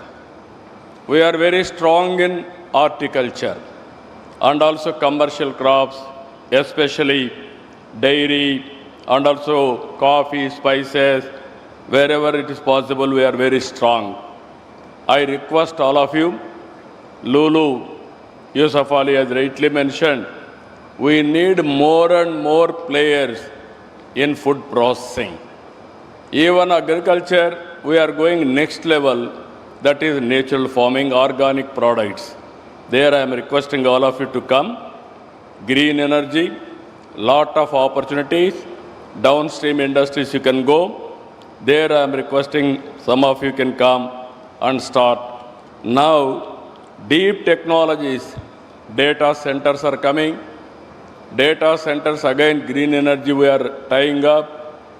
Google has announced $15 billion US. Today and tomorrow, another 4 to 5 gigawatt data centers are going to come. Once data center is coming 1 gigawatt, we need 6 gigawatts of power, green energy. It is a multiplier effect. It is going to happen. Deep technologies, I am requesting you, lot of opportunities in deep technologies. Anybody is willing to invest in satellite launching or drones and also electronics and also aerospace, even defense, we are prepared to host all of you. And also, Government of India is also thinking to promote drones in a big way.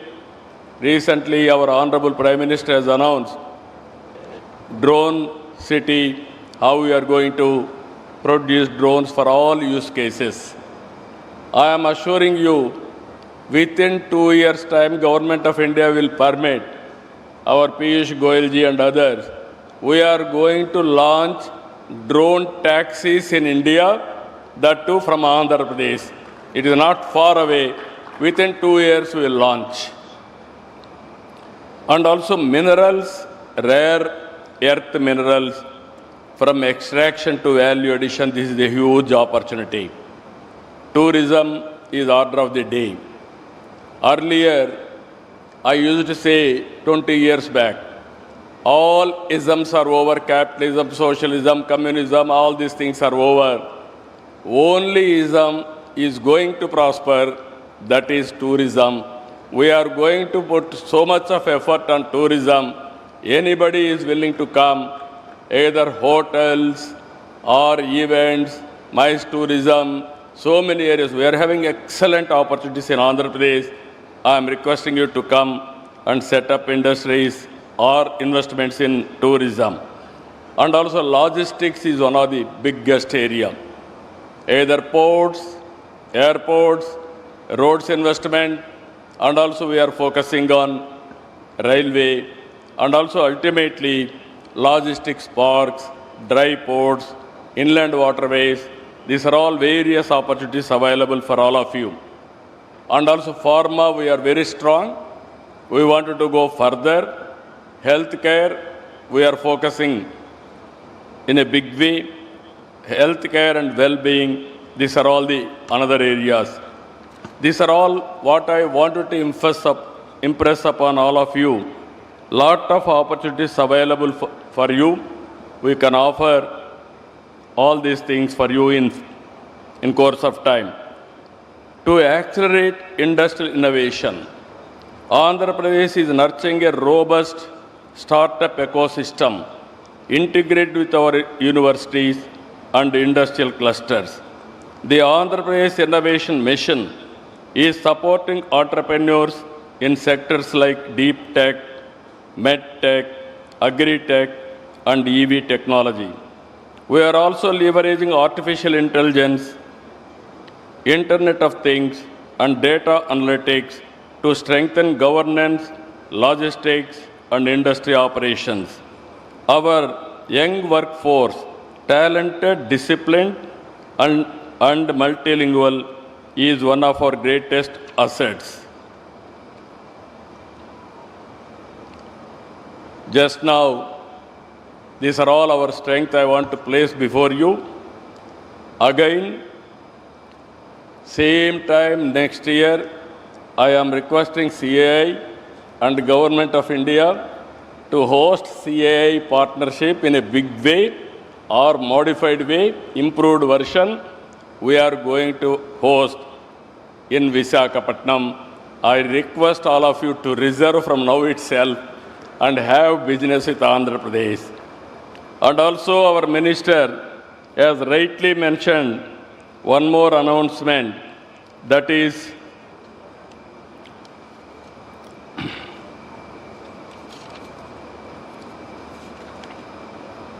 ITPO with a joint venture, one of the best convention center in Visakhapatnam. There is a beautiful hill. I will give land. Very soon I am requesting you to come and inaugurate. On the top of the hill, facing towards sea. Nowhere in the world this type of place. That is the place I am providing. All industrialists I am requesting have second home in Visakhapatnam. That is the beautiful place, beautiful people, and also you will enjoy. And also from here, 1 hour, even we are going to have small airstrip also. Within 20 minutes, you will go to summer resort, Araku, and also Lamsingi, Padi area, which is the tribal area. I am requesting all of you, I asked my people to give you organic coffee. That is Araku coffee for all of you. It can stimulate and also it will remind our commitment towards industry. One of the best coffee, global coffee, we are promoting from tribal area. And also, anyway you are going to leave tomorrow, everybody has to taste our aquaculture food. Aqua food is very popular. 65% our Honorable Minister is here. 65% country's contribution on aqua is from Andhra Pradesh. Now, finally, I wanted to say one thing. Recently, our Honorable Minister has announced, after Udyoga Sangam, all this brainstorming, EODB, all these things, he announced one thing, 11th November, Tuesday. As on today in Andhra Pradesh, you don't have any problem with the land or ease of doing business. All clearances I am clearing real time. You don't have any problems also afterwards. No disturbance, I am assuring you. And at the same time, he announced to attract investment, one more decision. This is the next step. All reforms Government of India is doing, either labor reforms or administrative reforms or otherwise taxation reforms, everything they are bringing. We are ahead of them. We are also following central government. Around 25 policies as of today I have brought. Any leftover policies are there, I am prepared to adopt it immediately. What all Government of India is expecting from state side, all reforms I will bring. Added to that, very auspicious time, he has announced escrow account for all your incentives. First state in India, I am announcing, very soon I am going to start escrow account. You need not go to any investor or you need not go to any government officer. Directly once you sign, I will give you escrow account. Then automatically on that day, you can get your money through bank. Even if necessary, I am going to implement sovereign guarantee also. This is the best way I can do it. Now all reforms we have brought, best incentives we are giving, best policies we are giving. Now escrow account also we are creating with sovereign power. Now it is with you to come and invest. For the last 18 months, we are able to attract $20 billion to create 20 lakh employment. Now I am expecting another 3 years' time, $500 billion, that is $500 billion, to create 50 lakh employment, 5 million employment. Now with all policies available, global leaders are here. As our Honorable Minister has rightly mentioned, you come and invest in Andhra Pradesh, in India. We are prepared to come and invest in your countries also. Now, no more, we are all regional leaders or local leaders. All industrial friends, I am requesting you, world has become a global village. Wherever you are, you can start a company, you can put an investment, and also you can monitor real time. All these things are happening. And also India is a democratic country, stable government, then your investment will be safe. This is where I am asking you, before leaving, have one MOU with us. After MOU, our people will be after you. You will not remind us. That is our credibility. That is our track record. My aim is very clear. I wanted to attract over a period of time, minimum 10 years, $1 trillion investment in Andhra Pradesh and also India, you can imagine. Ultimately, I wanted to create wealthy, healthy, happy society. For that, we need investors, we need investment, and also we have to cater our welfare programs and empowerment for the needy people. With this, I am thanking all of you. Today and tomorrow, we are here. we are going to do some more business. Not only business, it is exchange of ideas. It is networking, understanding each other, knowing what is happening globally. These are all important issues that I give more importance for this type of activities. Investment automatically will come. With this wonderful time, enjoy your stay and also memorable stay, and also every person has to take one takeaway from this place. That is where Visakhapatnam Declaration, that is where Visakhapatnam will give you ideas. With this, I am thanking all of you. Thank you, one and all. Thank you, Honorable Chief Minister of Andhra Pradesh, Shri N. Chandrababu Naidu ji, for your extremely inspirational keynote address.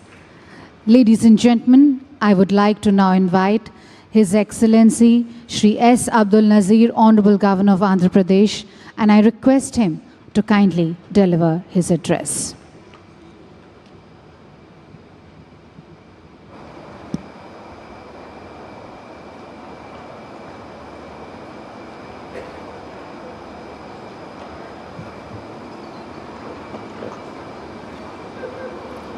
Honorable Vice President of India, Shri C.P. Radhakrishnan ji, other dignitaries on the dais and off the dais, I think after listening to our Honorable Chief Minister, I need not speak, I suppose.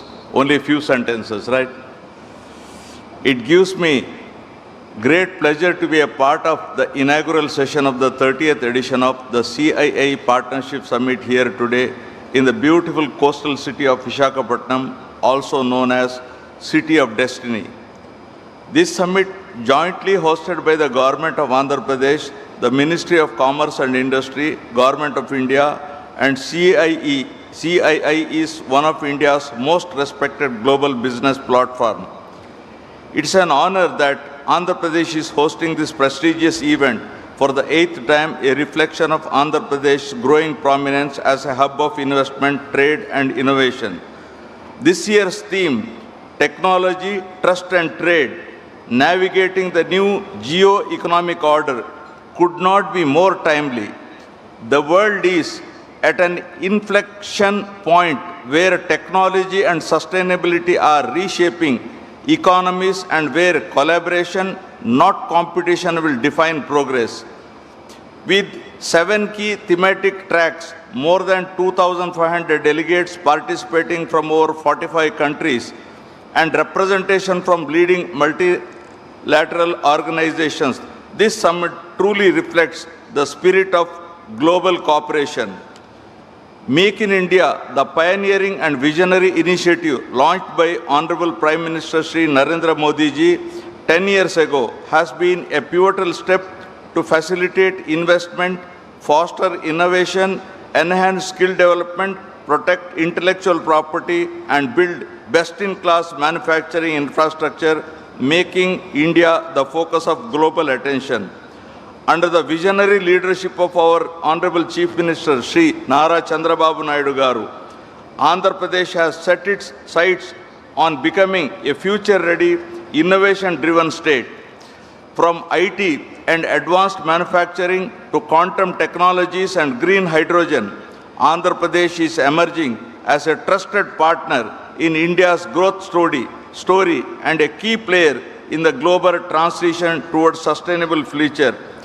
Let us together make this 30th edition of the Partnership Summit a celebration of collaboration and confidence, where every handshake leads to a new opportunity and every idea becomes a force for shared prosperity, shaping the future generation to come. Thank you very much. Jai Hind.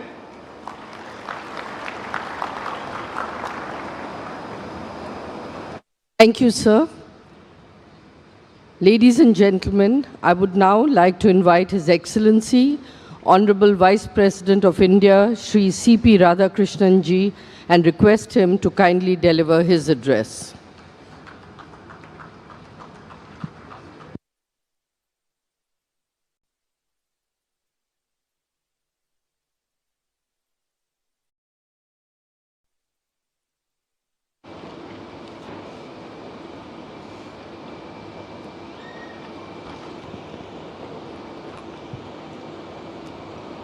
I touch and salute the holy feet of Bharata Mata, the most powerful and the most merciful. On this day, the 30th CII Partnership Summit 2025 at Visakhapatnam, the great personalities who are sharing the dais with me, Honorable Governor of Andhra Pradesh, the ever soft-spoken Sriman S. Abdul Nasir ji, my good friend for more than nearly 3 decades, the Chief Minister of Andhra Pradesh, Sriman Chandrababu Naidu Garu, the young but dynamic, who is handling the toughest job of trade negotiations, my colleague from the central government, Honorable Union Minister for Commerce and Industry, Government of India, Sriman Piyush Goyal ji, my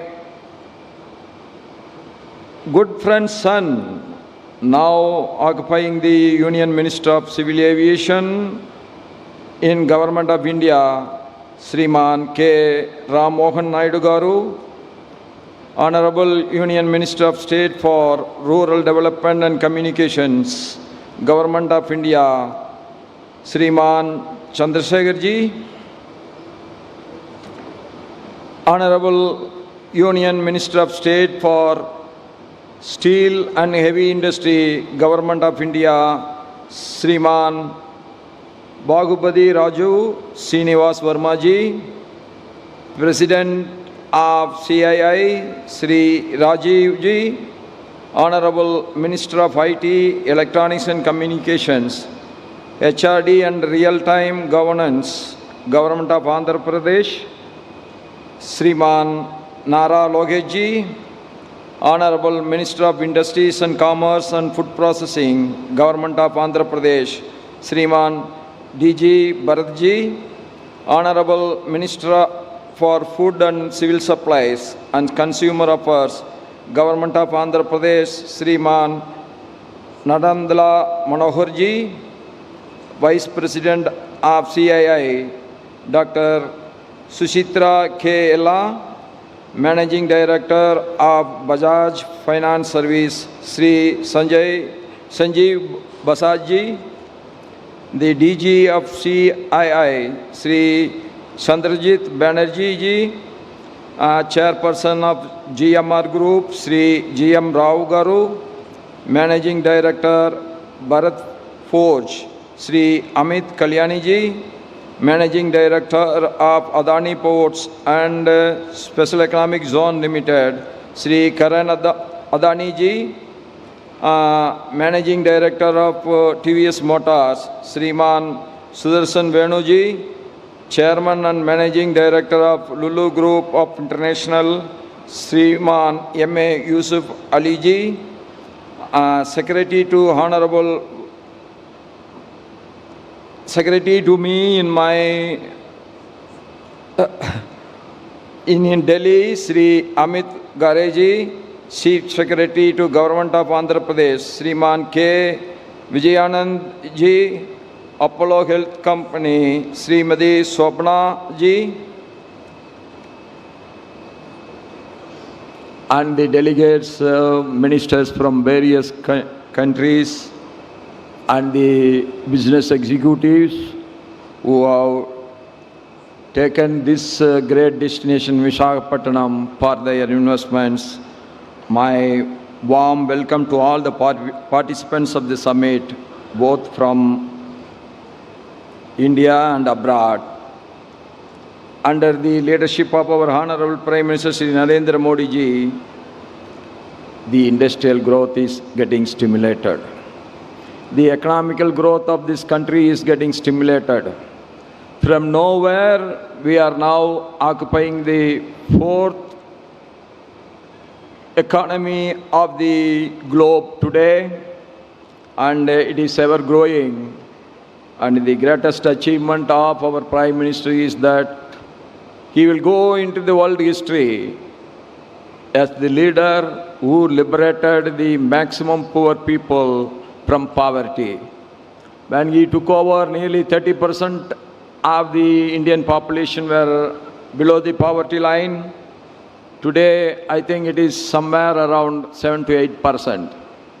I agree, still we have to go, but we will be achieving it.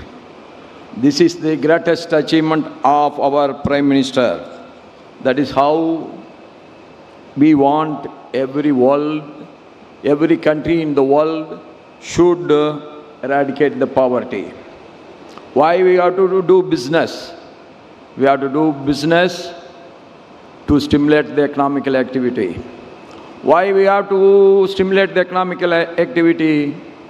That is the only way that we can create wealth.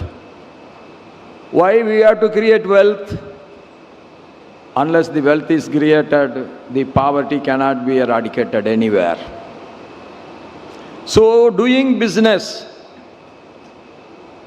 should be ease. Doing business should be a pleasant activity, and I am sure Andhra Pradesh, the destination for doing business, is one of the most wonderful business environment created by this state government. And in business, you have to take the life achievements of the Andhra Pradesh Chief Minister Chandrababu Garu as a role model. Business is always one, there will be ups and downs. There will be so.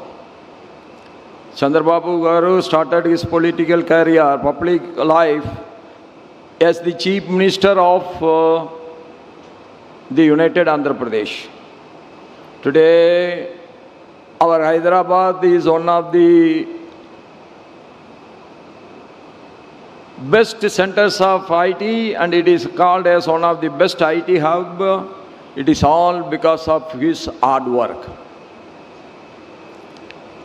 He was the leader, how the modern economical development can take place.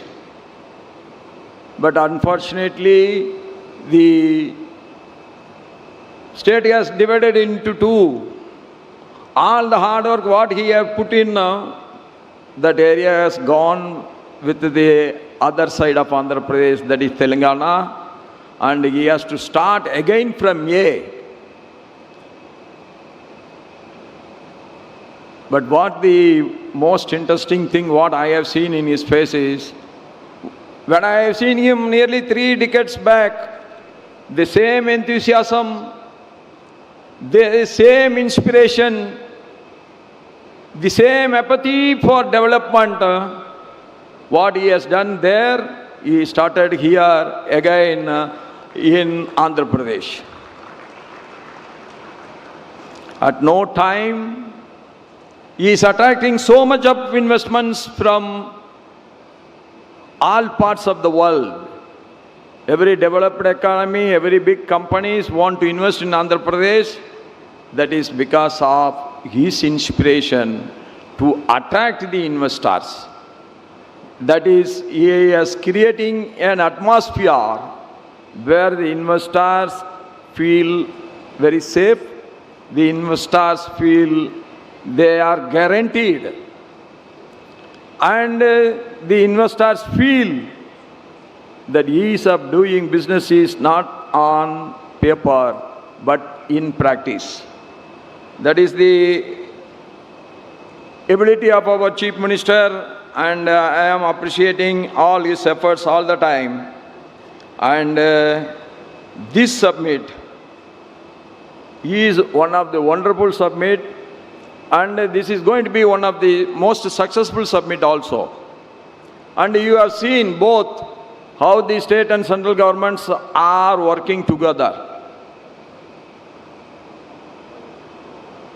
The central minister wants, not in the next convention should not be in a temporary state, it should be in the most internationally appreciable venue and also one of the best building that has to be created. That is shows the interest, that shows that we want to achieve, that shows that we want to grow. And both the center and the state are working together. The achievements are immense. To achieve a great targets is easy. That is what I have seen in both the speeches of the Chief Minister and our Central Minister, Piyush Goyal ji. And I am again telling, the ease of business is going to be one of the best in India because the reforms are taking place in every sector.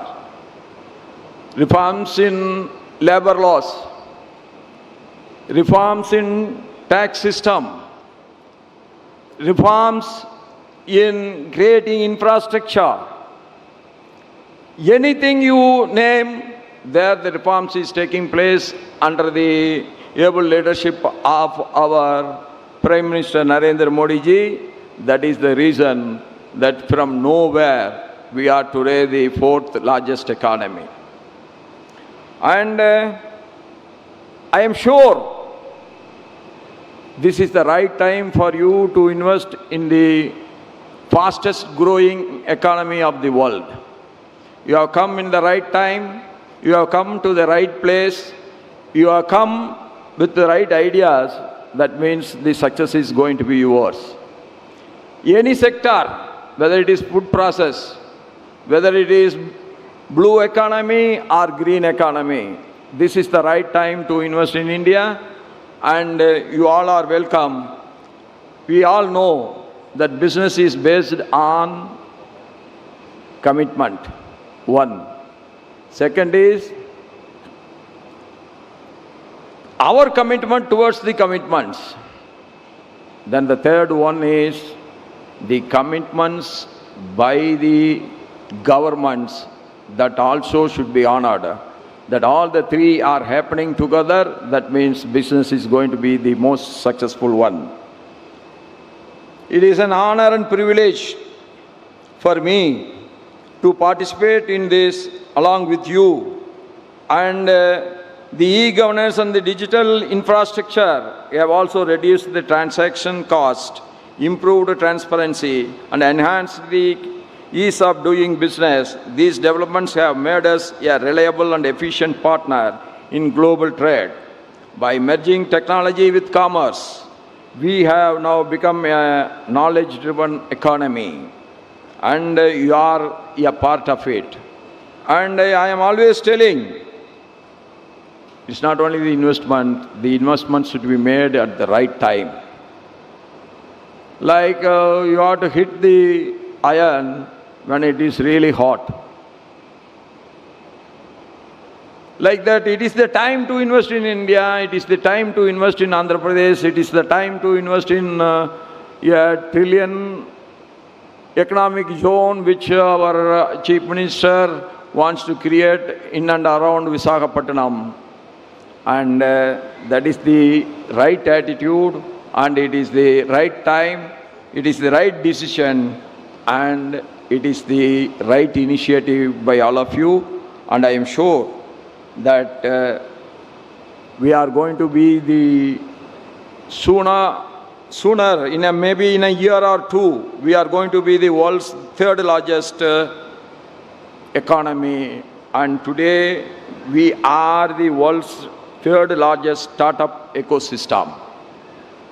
These things are the positiveness of our industrial environment, business environment, which has been created by the Prime Minister in the last 11 years.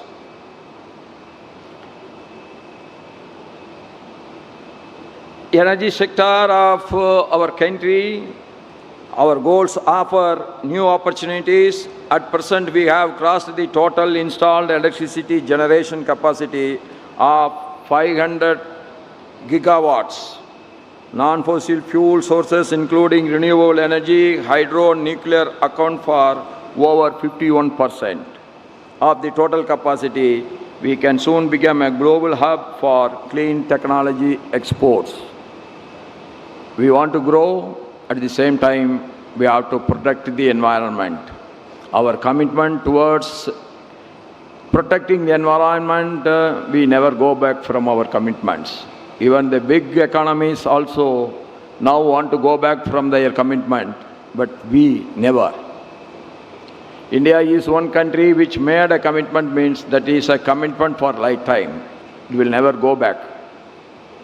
India is always want to be very friendly with everyone. Recently, I have visited Seychelles. The total population is below 3 lakhs, whereas Indian population is 1.4 billion. But our Prime Minister asked me to visit Seychelles on the new Prime Minister taking the oath ceremony of Seychelles. That shows whether a country is big or small, India wants to treat every country equally. That is the greatness of India. We never want to dictate terms to anyone. That is the greatness of us. Like that, we never want to hear dictations from anyone. We want to complement each other. We want to grow together. That is the great policy of India. That is why India is growing today, but at the same time, India is friendly with everyone. Yes, that we all must grow together. That is the aim of us. If we all want to grow together, that means not at the cost of the other, but by taking the interest of each other together, we want to grow together. And I am sure all your initiative, all your interest, all your enthusiasm, what you are showing today, that is going to make this 1 trillion economic zone of Visakhapatnam is going to be the most successful one in the coming years. With this, I pray to God that all your good efforts, all your efforts in the future should be very, very successful. And I thank one and all, everyone, for this opportunity to share my views with you. Thank you. Nandri, Namaskaram.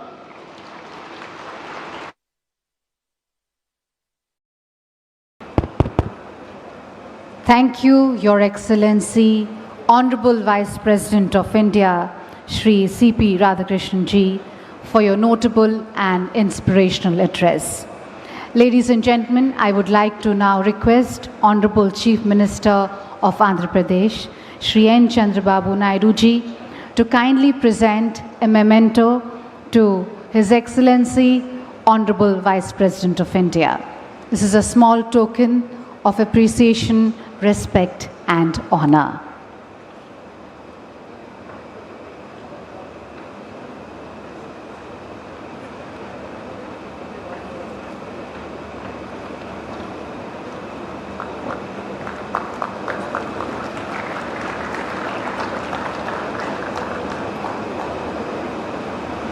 Thank you, Honorable CM. Ladies and gentlemen, with this we come to the end of the inaugural session. May I please request everyone to kindly rise for the national anthem.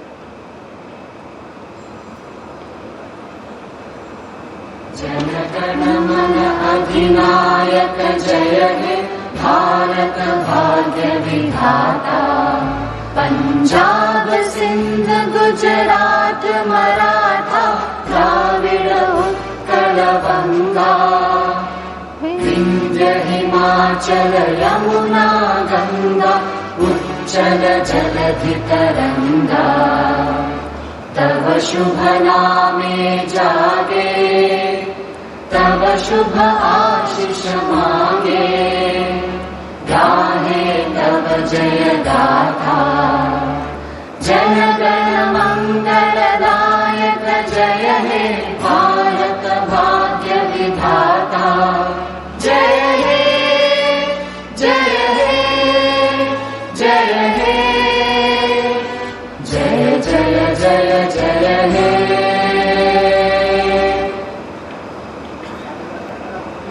Thank you, ladies and gentlemen. With this, we conclude the inaugural session.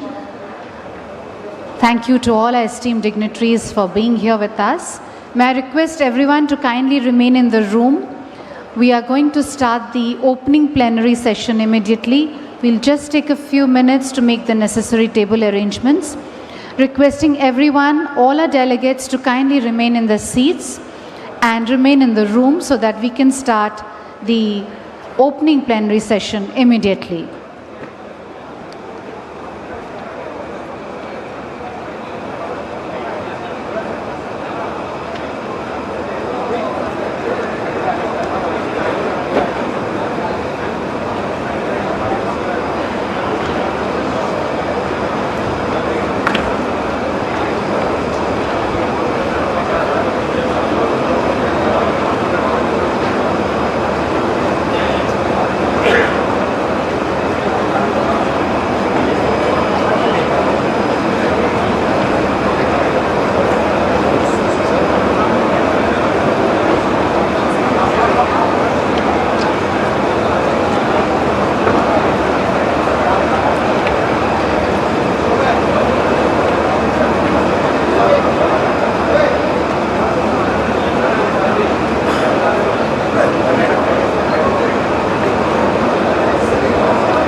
यहीं पे है next section.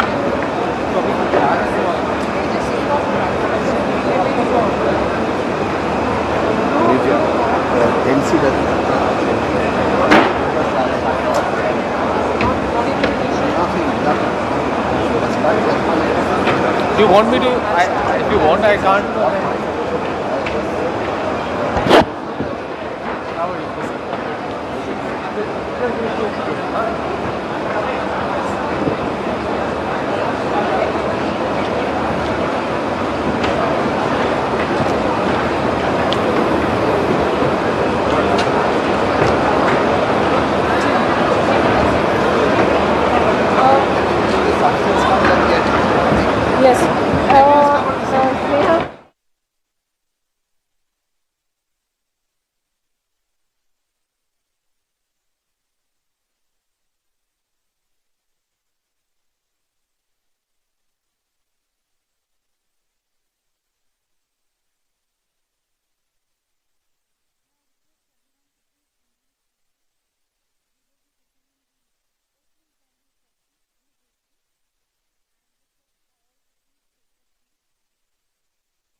Minister Shri Piyush Goyal ji and Honorable Chief Minister of Andhra Pradesh Shri N. Chandrababu Naidu ji. We'll have a host of excellencies who will be giving their perspectives, requesting all to kindly take the respective seats and join for this opening plenary session.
That's open.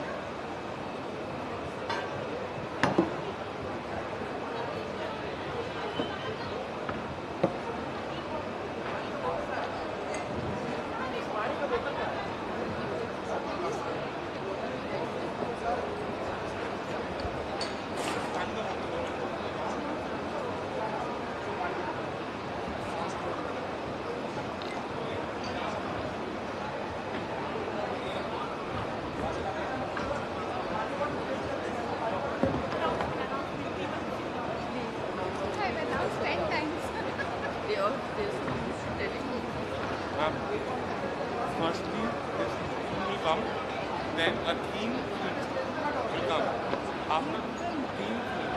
After the theme is over, you tell me the names and names pop up. Announce the name. हाँ, मैं बोल रहा हूँ impact नहीं आएगा. We have designed it. Just ask everybody. Come to the stage. Just ask everybody. Let us know. नाम बता दो हम लोग. I am being strictly told not to take the name. Don't take the name. Let's start. Sir, The session will start soon. That is announced in continuous. No, sir. Sir. CM sir is ready. CM sir is also ready. Please, just tell him. Sit down first. May I request everyone to please take the respective seats. We are about to start the opening plenary session.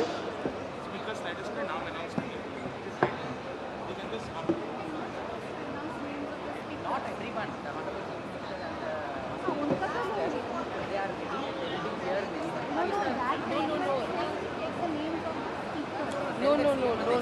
No speakers, no need to take the ministers also. Just start the session. Please tell him. Just start the hand over to Chandrababu panel. He's saying just tell her to call me. May I please request our delegates to kindly remain seated. We are about to start the opening plenary session. Requesting everyone to please take their seats.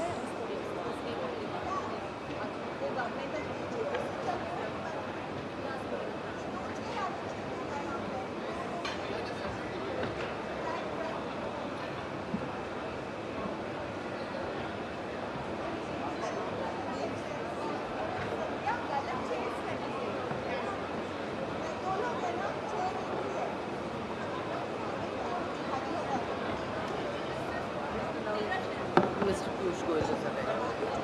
We are about to start the session. Ladies and gentlemen, Honorable Minister Shri Piyush Goyal ji is joining us for this opening plenary session. May I request everyone to please take the respective seats.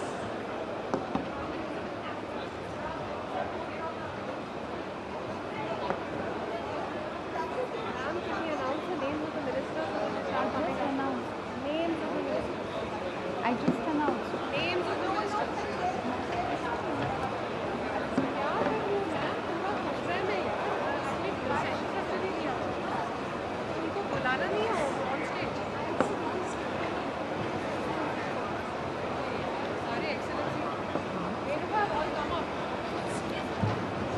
Ladies and gentlemen, a very warm welcome to our opening plenary session.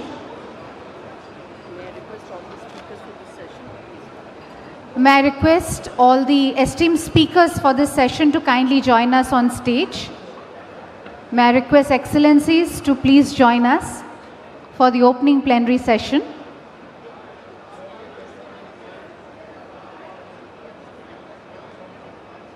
Requesting all our esteemed speakers for this session to please join on stage. Honorable Minister Shri Piyush Goyal ji is here for this opening plenary session. A very warm welcome to you, sir. May I request our esteemed speakers to kindly take their respective seats.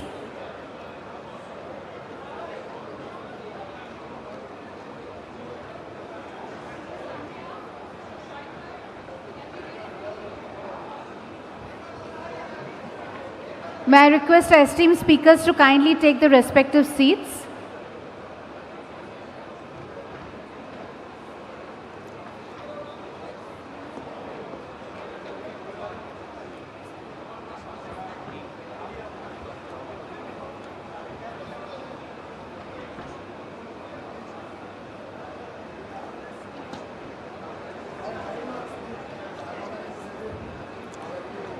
Ladies and gentlemen, a very warm welcome to our opening plenary session. This session will set the tone of the summit and will also explore the critical role of government-industry collaboration, which can proactively contribute in sustaining India's growth momentum and shaping its global leadership. A very warm welcome to our Honorable Minister, Shri Piyush Goyal ji, who has joined us for this session. and extend a very warm welcome to all our excellencies, our foreign delegates and speakers for this session. Ladies and gentlemen, I would like to now request Shri Chandrajit Banerjee to kindly make his welcome remarks and moderate this opening plenary session. Over to you.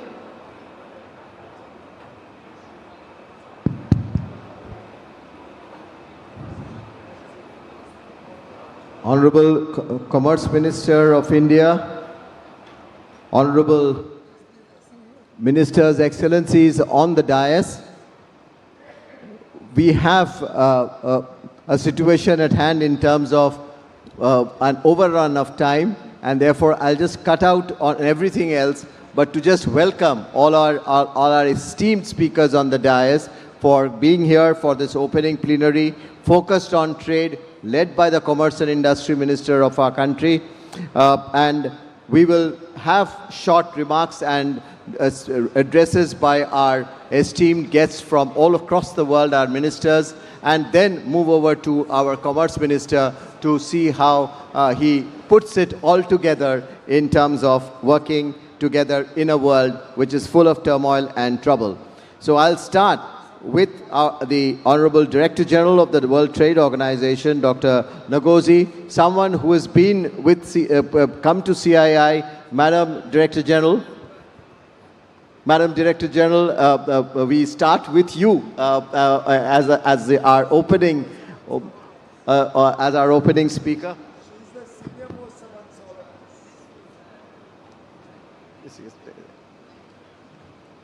Excellency, you have addressed us many times before, and we are so proud and happy that you could make it in spite of your busy schedule.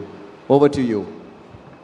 Well, thank you very much, and good morning, everyone. It's a distinct honor to be asked to join you and to speak. I was surprised I'm speaking first, but that is wonderful. Excellencies, ladies and gentlemen, it's really wonderful to have this opportunity to exchange views.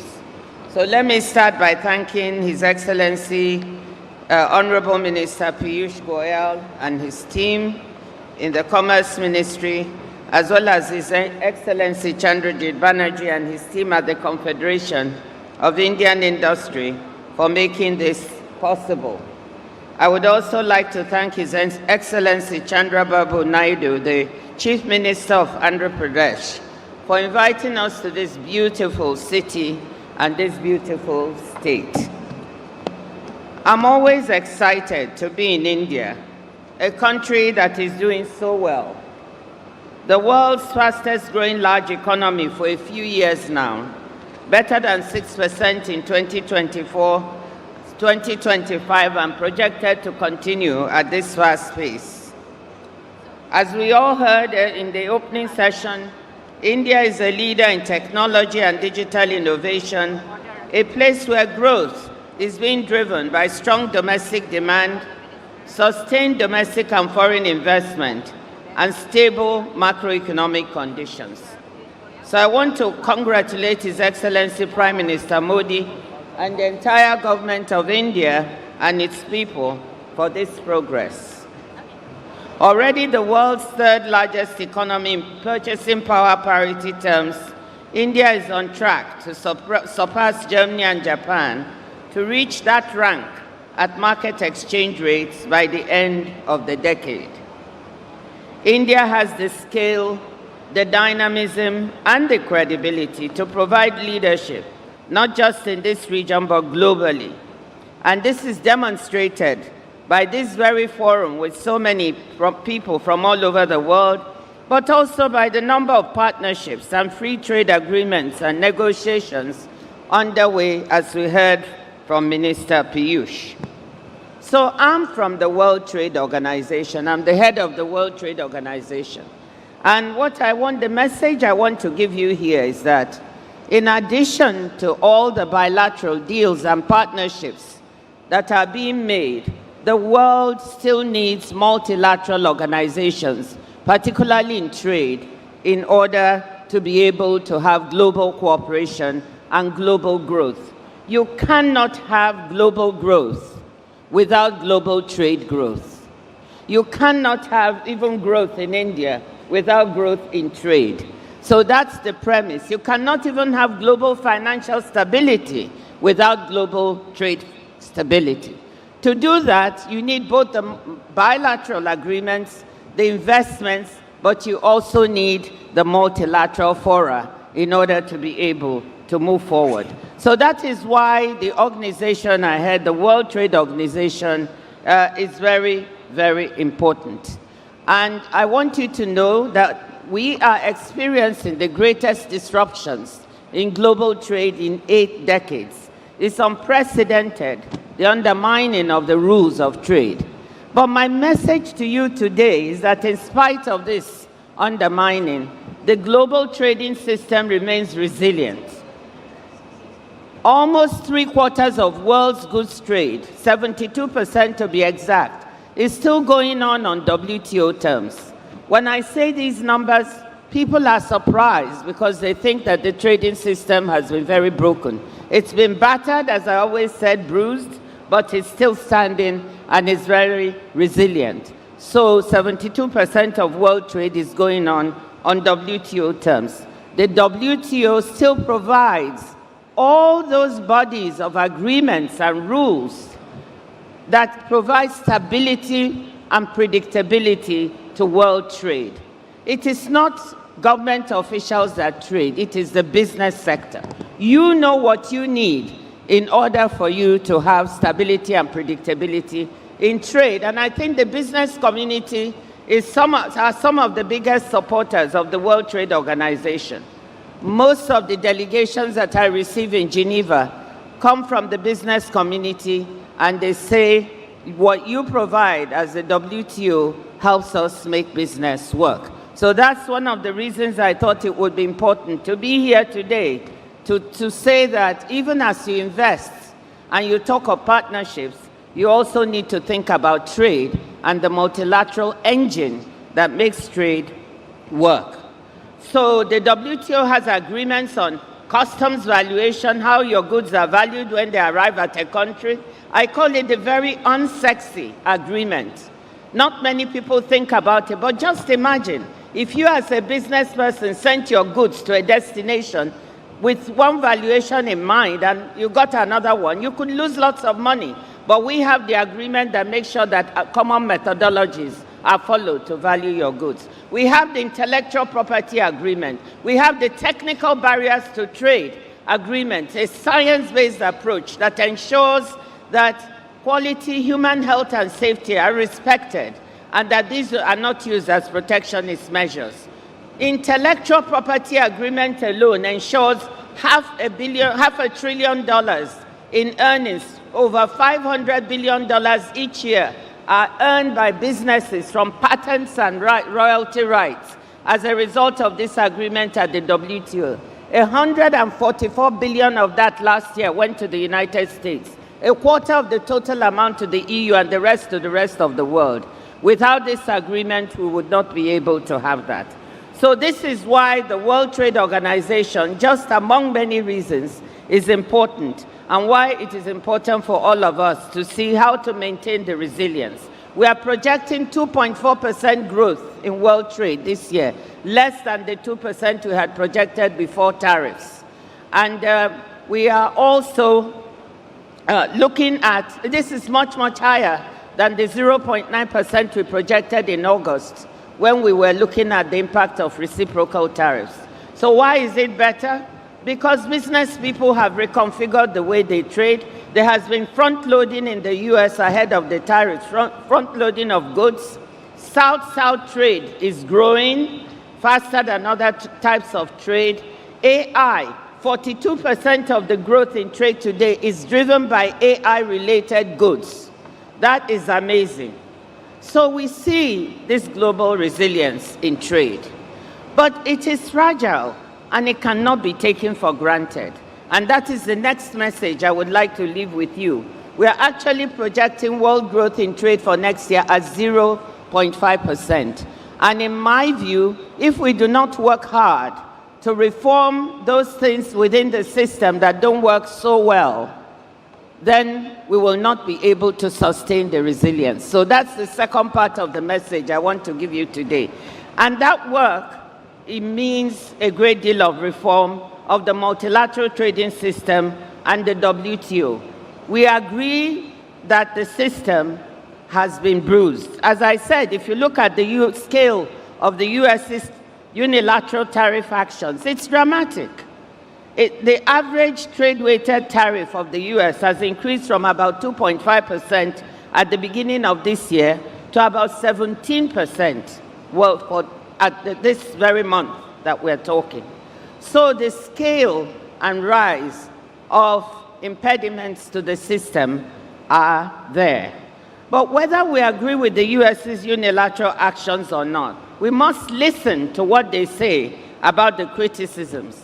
And as I often say, I agree with a lot of the criticisms that the US has made about the way the multilateral trading system has functioned and the WTO.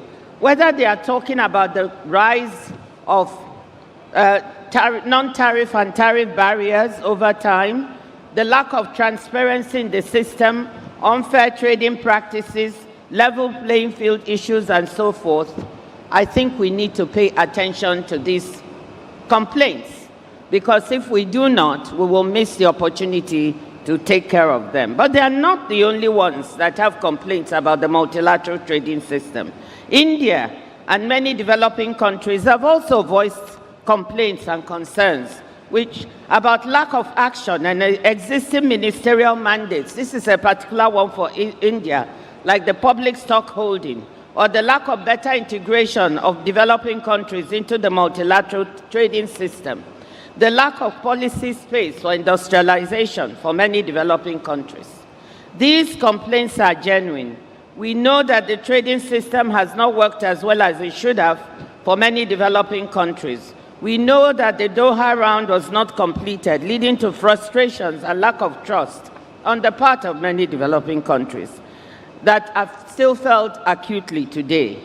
But my thesis now is that we have a chance to address these challenges in the system, to build greater resilience and seize emerging opportunities in the trading system. Repeating past grievances and not moving forward on finding solutions is not the way to build a globally responsive trading system. Instead, if we do not act, the very sources of strength we have might become sources of frustration. The consensus decision-making system we have at the World Trade Organization may become a source of frustration instead of legitimacy. A system, the fact that members are seeking to build coalitions to look at new trading opportunities within the global world, cooperation, and they are not able to do so, may become a source of frustration. So my charge to all of us is that, yes, we need to look at what are the things that do not work within this system and how can we repair it. And there, India can be a leader. India should be a leader in the reform process at the WTO. India should be a leader, making sure that we do not stay in a system that becomes more power-based instead of rules-based. We must do the work that is necessary to give reform a chance. We must correct old wrongs and seize opportunities that are emerging. And what are these opportunities? We can see supply chains reconfiguring. India is a beneficiary of this reconfiguration of supply chains. We can see green trade emerging. We heard Andhra Pradesh is going to be a green hydrogen valley. We know digitally delivered services trade is growing at a very fast pace, 6 to 8%, and it's almost worth $5 trillion. And India has the unique opportunity to do well, is doing well in digitally delivered trade. So we see South-South trade growing. Again, India has big opportunities here. So I'm here to give the message that, look, we have the opportunity to reform, to seize these emerging opportunities in the trading world. India should be a big part of this reform. It should allow us to move the system so it can have more flexibility to allow even smaller developing countries to benefit. So what am I saying? I'm here really asking that we all work together to improve and strengthen the global trading system that has largely delivered for the world. It can still deliver more for us. It should deliver more for developing countries, and we have the ingredients to make it do so. Let us work together, join hands, seize the opportunities, and move the global trading system and the WTO forward. Thank you.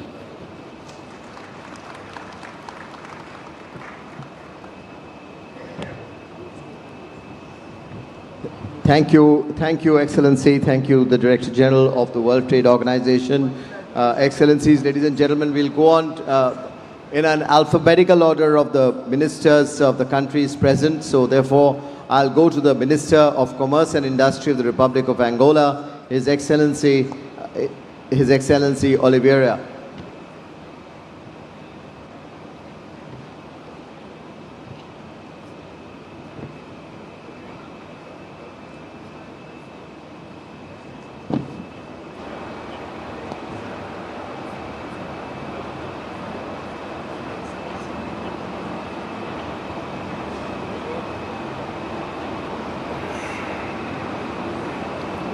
Thank you very much.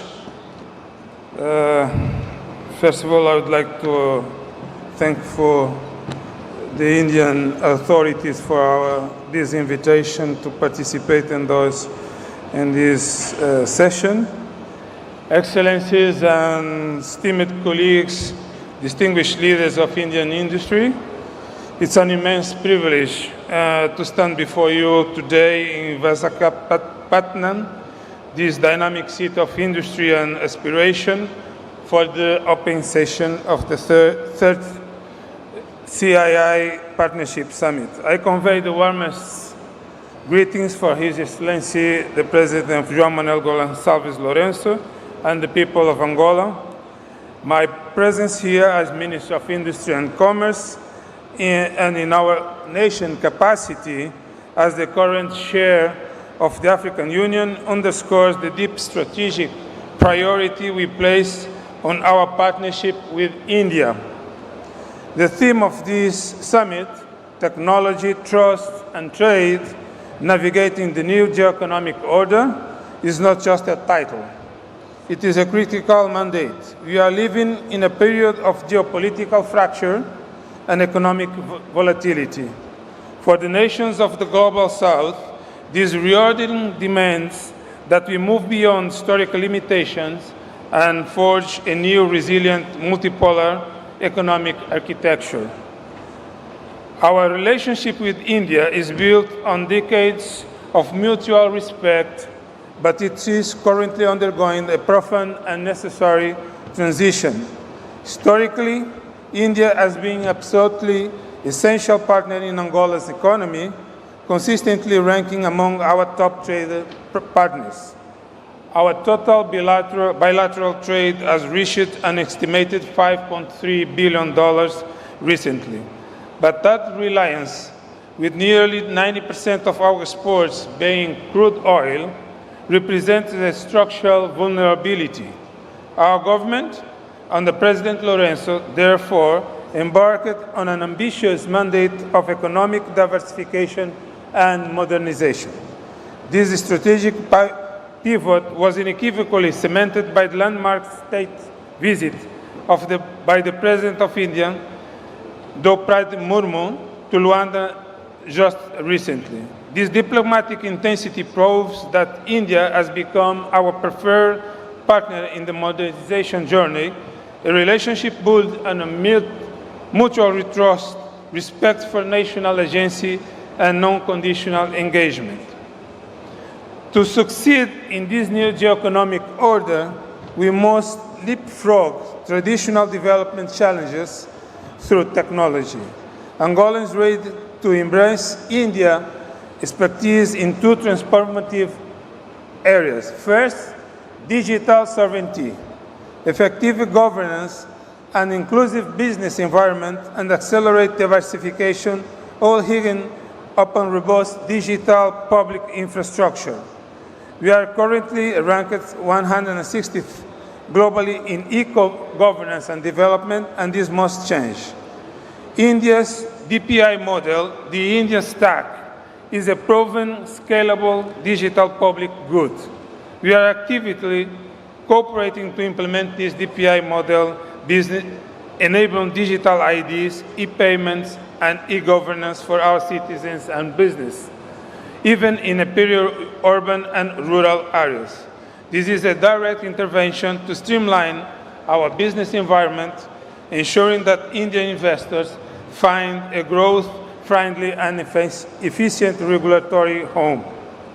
Second, physical connectivity. Then we have talked about Lobito Corridor. Global resilience is now defined by the security of supply chains. The Lobito Trans-African Corridor is a transformative initiative revitalizing the railroad network to connect the critical mineral-rich heartlands of DRC, Republic Democratic of Congo, and Zambia, the Angolan's Atlantic port of Lobito. India's potential role is highly strategic, recognizing its own need for critical minerals like copper and cobalt. For its energy transition, India has offered a technical feasibility grant and signaled interest in locomotive leasing. Furthermore, we welcome the offer to supply high-standard solutions like the Vande Bharat trains to modernize our rail infrastructure. India's involvement here is a clear demonstration of South-South technology transfer and collaboration on global strategic projects. Our partnership must evolve from a predominantly transactional energy relationship to one of deep value chain integration. To the Indian oil and gas majors, we urge you to move beyond purchased crude. We seek long-term investment in upstream, exploration, refining, and critical downstream petrochemicals like fertilizer, urea production within Angola. This stabilizes our revenues and deepens our integration. More crucially, we seek partnership in our priority non-oil sectors. First of all, critical minerals. Angola has a significant untapped reserves of crucial and rare earth minerals. We invite Indian firms to invest in joint exploration and critical in local process and diamond processing. The goal is not just export raw materials, but to create high-value processed goods in Angola. Agriculture. To achieve food security, we need India's unparalleled expertise in small farm mechanization, seed technology, and the localized manufacturing of fertilizer.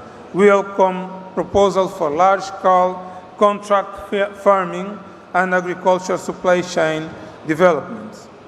Third, pharmaceuticals. India is a global leader and one of our largest suppliers of essential medicines. The next logical step is establishing local pharmaceutical research and manufacturing units and health technology transfers facilities in Angola, building local and regional healthcare capacity and resilience. Our partnership is about more than commerce. It's about institutional alignment for sustainable future. During the recent state visit, we exchanged two key memoranda of understanding, one on fisheries and aquaculture, and another on consular matters, strengthening our people-to-people links. We have also committed to the key Indian-led global initiatives. The Global Biofuels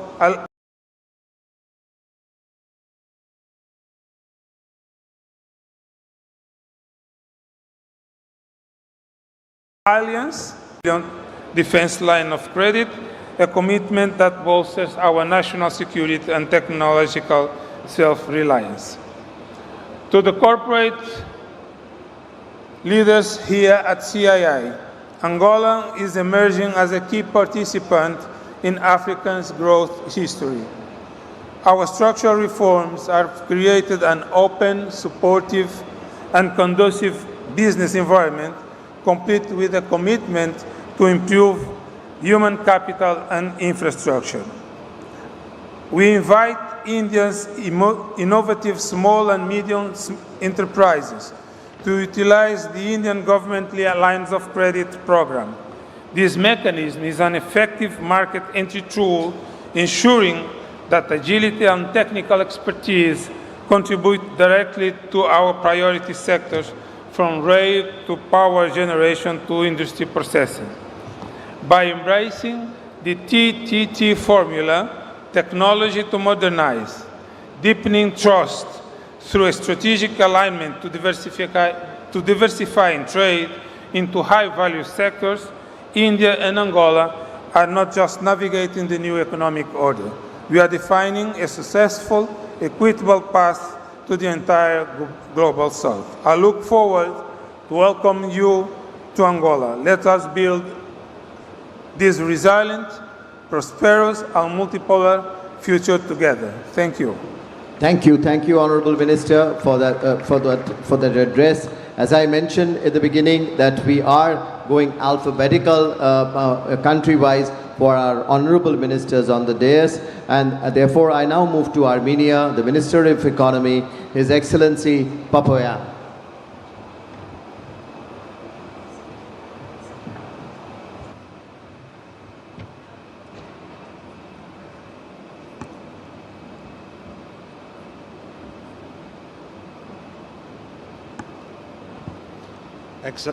Excellencies, distinguished ministers, esteemed business leaders, ladies and gentlemen. It's a great honor to address this distinguished audience at the 13th edition of the Partnership Summit, a platform that for 3 decades has successfully brought together international organizations, governments, and private sector leaders to shape the global economic agenda. I would like to express my sincere gratitude to the Government of India, the Ministry of Commerce and Industry, the Government of Andhra Pradesh, and the Confederation of Indian Industry for their warm hospitality and the excellent organization of this important event. Armenia highly values its long-standing friendship with India, and a nation that continues to demonstrate visionary leadership and impressive economic dynamism. India's achievements in innovation, technology, and inclusive development are a source of inspiration for many countries, including Armenia. We are confident that this summit held in India, a country that embodies growth through partnership, will generate new ideas, promote sustainable collaboration, and create lasting opportunities for all participants. At the same time, Armenia attaches great importance to expanding cooperation with all countries represented here today. The challenges of our time, from ensuring economic resilience and digital transformation to addressing climate change and supply chain security, require global dialogue, collective action, and partnership that transcend borders. Dear colleagues, today, Armenia stands at a pivotal stage of transformation.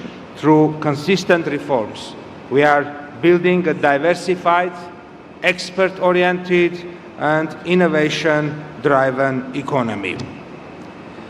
Our newly adopted expert promotion strategy 2025-2030 focuses on enhancing industrial competitiveness, supporting small and medium enterprises, and improving the business environment. This strategy reflects Armenia's vision to position itself as a reliable and dynamic partner in the global economy. Due to the latest developments in the region, Armenia is increasingly becoming a regional hub for investment, innovation, and connectivity, a natural bridge between Asia and Europe.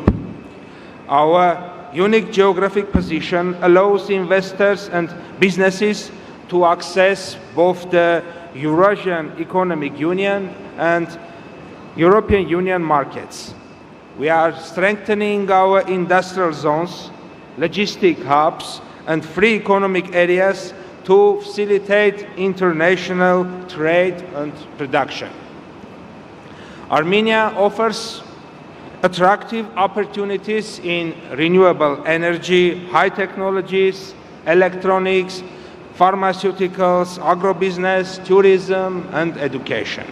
Sectors where international investors can achieve sustainable and mutually beneficial results.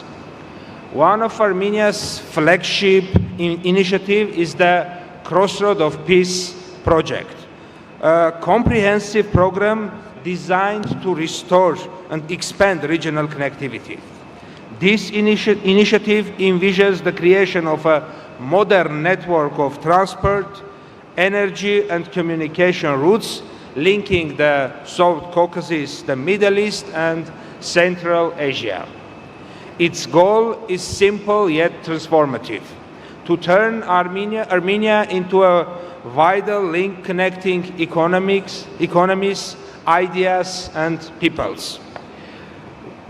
We believe that economic cooperation and partnership are the most effective instrument for building trust, stability, and lasting peace in our region. The themes of this year's summit, trade, industrialization, sustainability, climate action, innovation, and inclusion, align closely with Armenia's own economic agenda. They are the same. We are committed to integrating green growth, digital transformation, and industrial modernization into our development strategy. And we see this forum as an exceptional opportunity to exchange best practices and explore joint initiatives with partners from every country. Armenia approaches international cooperation with openness and confidence. We welcome collaboration with India and with all countries represented in this summit on the basis of equality, mutual benefit, and shared vision. Together, we can build sustainable supply chains, strengthen global and regional connectivity, and unlock the full potential of international trade and investment. Ladies and gentlemen, in conclusion, I would like to reaffirm Armenia's readiness to engage in constructive partnership that advance shared prosperity and peace. The Partnership Summit reminds us that true progress comes not from competition, but from collaboration, from building bridges rather than barriers. Armenia stands ready to contribute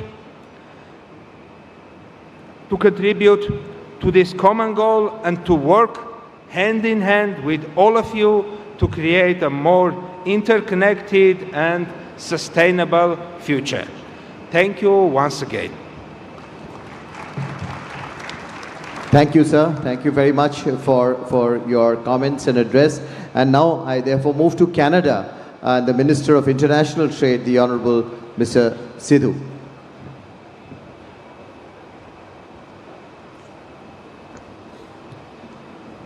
Well, thank you for that kind introduction. Hello, everyone. Bonjour et tous. Namaste.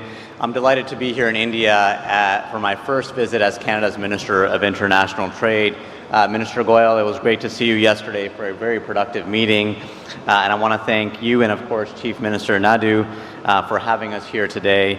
I also want to thank the CII team, Director General Chandraji Banerjee, and, of course, President Rajiv Memani, and your incredible team for bringing us all together. And a huge congratulations for your 30th summit.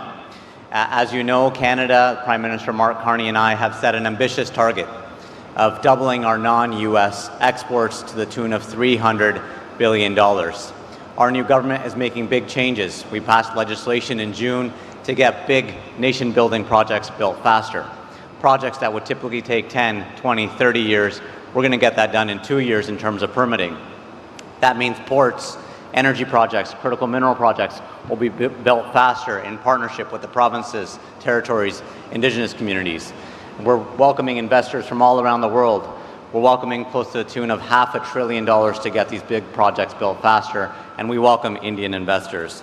In trade, Canada has been taking ambitious steps to achieve that goal, starting with diversifying our international trade portfolio and unlocking new markets for Canadian businesses. And as Dr. Ngozi said, rules-based trade must be protected, and Canada is seen as a reliable, stable trading partner and will always be seen that way to protect rules-based trade. Last month, I joined Prime Minister Carney at the ASEAN Summit because we believe that the Indo-Pacific region is an important partnership for Canada.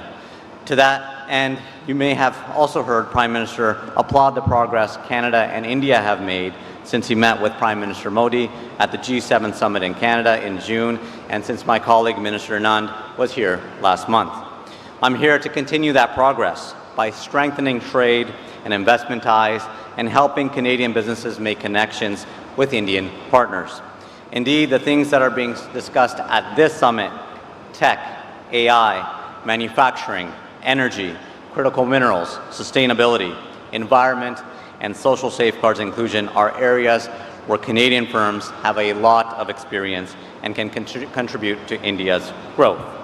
In October, our countries laid out a roadmap focused on greater bilateral collaboration in many of these same areas and more, including infrastructure, digital innovation, agri-food, and reinforcing our partnership in education.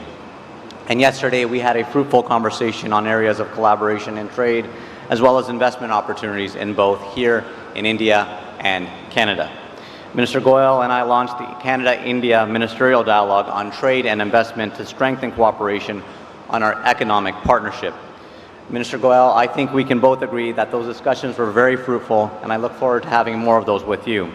Those meetings and events like the summit not only help deepen our long-standing people-to-people ties, they also build on the strong trade and investment ties that we already have.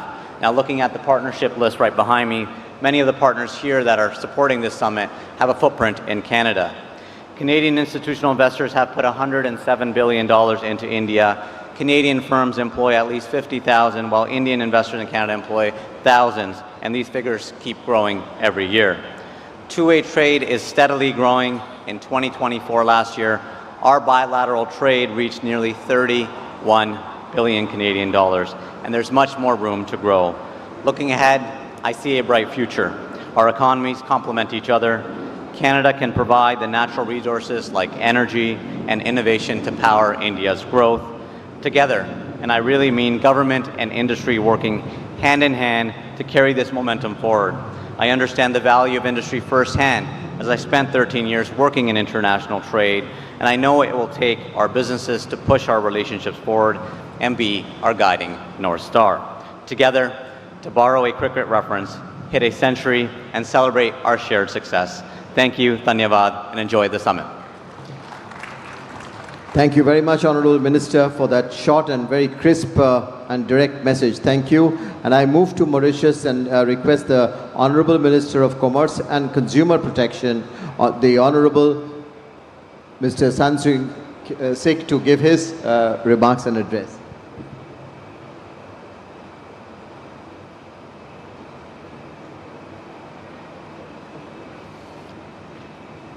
Honorable Chief Minister of Andhra Pradesh, Honorable Minister of Commerce and Industry of India, my good friend Honorable Piyush Goyal, distinguished ministers, excellencies, esteemed business leaders, ladies and gentlemen. It is with great pleasure that I address you today. Only a few months ago, at the 20th CII India-Africa Conclave in New Delhi, we stood together to reaffirm a vision of deeper partnership between India and Africa, anchored in trade, trust, and technology. That meeting was not a ceremonial exercise. It was the continuation of a journey that has, over the past 2 decades, reshaped how two regions of the global South engage with each other and with the world. Today, at the 30th CII Partnership Summit, we move from vision to execution, from frameworks to outcomes. When the conclave first convened in 2005, the world spoke of India-Africa as emerging regions of promise. Today, we no longer speak of promise, we speak of performance. Africa has become the fastest urbanizing continent, home to the world's youngest population. India stands as a global powerhouse in digital innovation and advanced manufacturing. And Mauritius has remained the trusted bridge between these two regions, connecting markets, investors, and aspiration across the Indian Ocean. Earlier this year, the visit of Prime Minister Sri Narendra Modi to Mauritius marked a defining moment with the adoption of the India-Mauritius joint vision for an enhanced strategic partnership, reaffirming both governments' commitment to deepen collaboration in trade, investment, innovation, and financial services. This renewed framework underscores that our cooperation now extends beyond commerce. It is about building shared capacity and resilience across the Indian Ocean region. Mauritius has become the testing ground for this new architecture of trade between India and Africa. Indian enterprises today operate across our banking, ICT, construction, and energy sectors, while Mauritian investors are increasing their presence in India, particularly in financial and professional services. The relationship between India and Mauritius remains one of the enduring depth, building on trade, investment, and shared prosperity. Over the past 5 years, India has consistently ranked among the leading trading partners of Mauritius, representing about 11% of our total imports and standing as the third largest source of goods to the Mauritian markets. The volume of exports from India to Mauritius demonstrates the strength and stability of this partnership. Valued at $646 million in 2023. India's top 5 exports to Mauritius include pharmaceuticals, cotton, cereals, motor vehicles, and mineral fuels.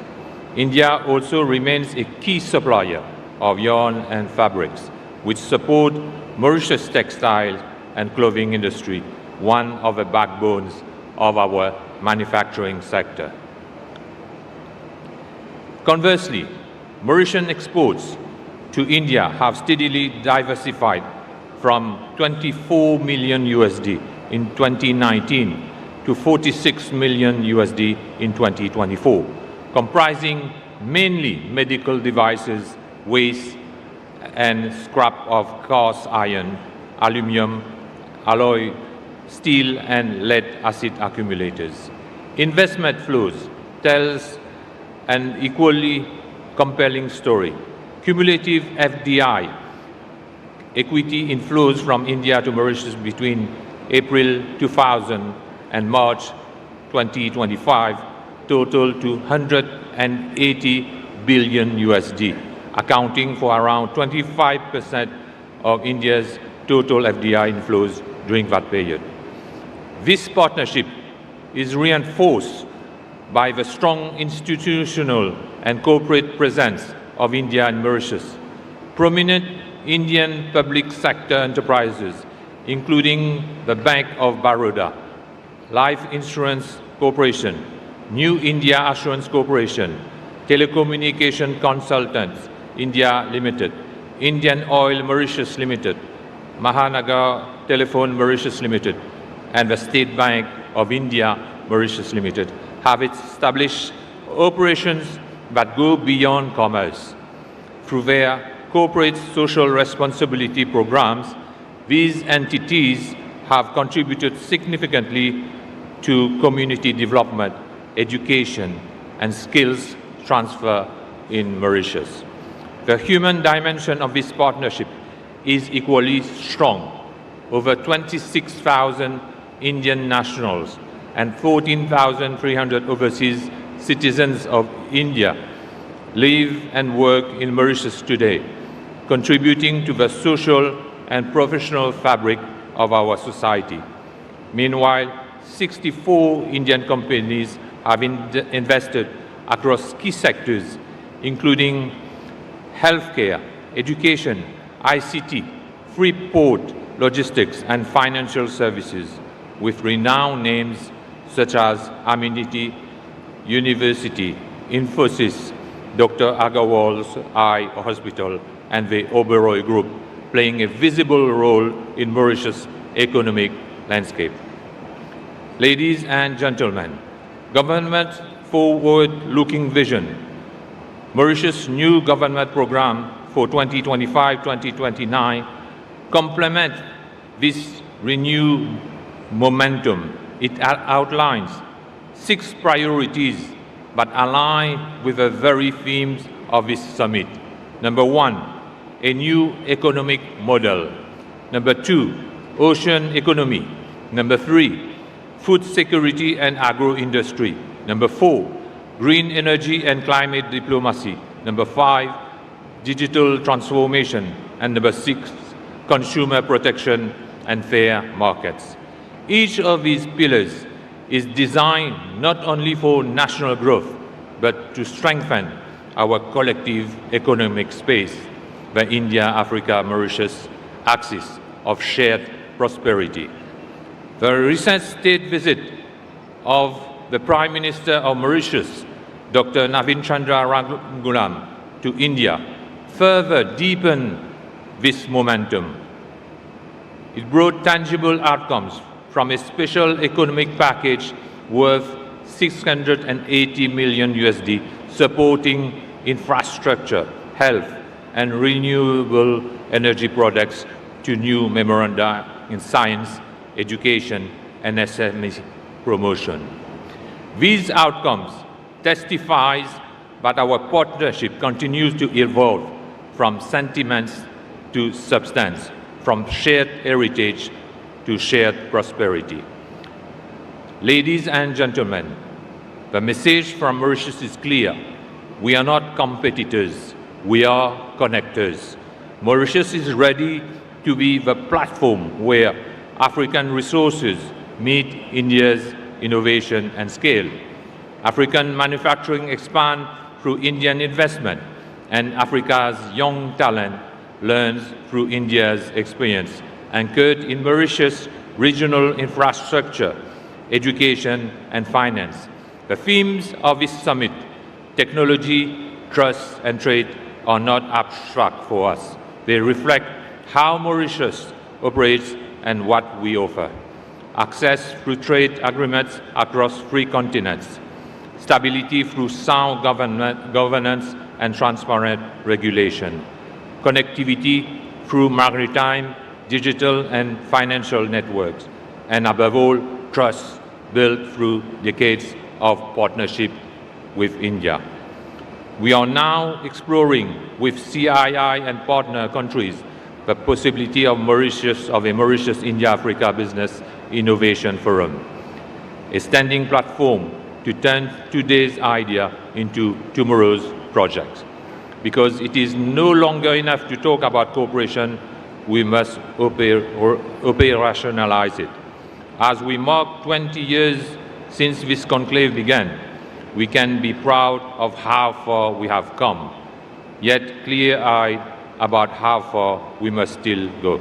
History will not remember the size of our economies, but the scale of our ambitions and the sincerity with which we build bridges across the Indian Ocean. Mauritius reaffirms its unwavering commitment to remain and to strengthen its role as India's closest, most reliable and forward-looking partner in Africa. Together, let us shape a new global architecture, one defined not by distance or dominance, but by cooperation, connectivity, and shared destiny. Thank you for your attention. Thank you very much, sir. Thank you. And I now move to Nepal and the Minister of Industry, Commerce and Supplies, the Honorable Mr. Anil Kumar Sinha.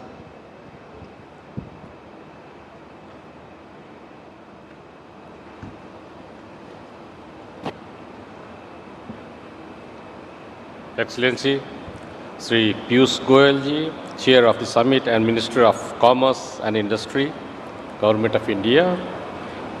Excellency, Sri N. Chandrababu Naidu, Chief Minister of Andhra Pradesh.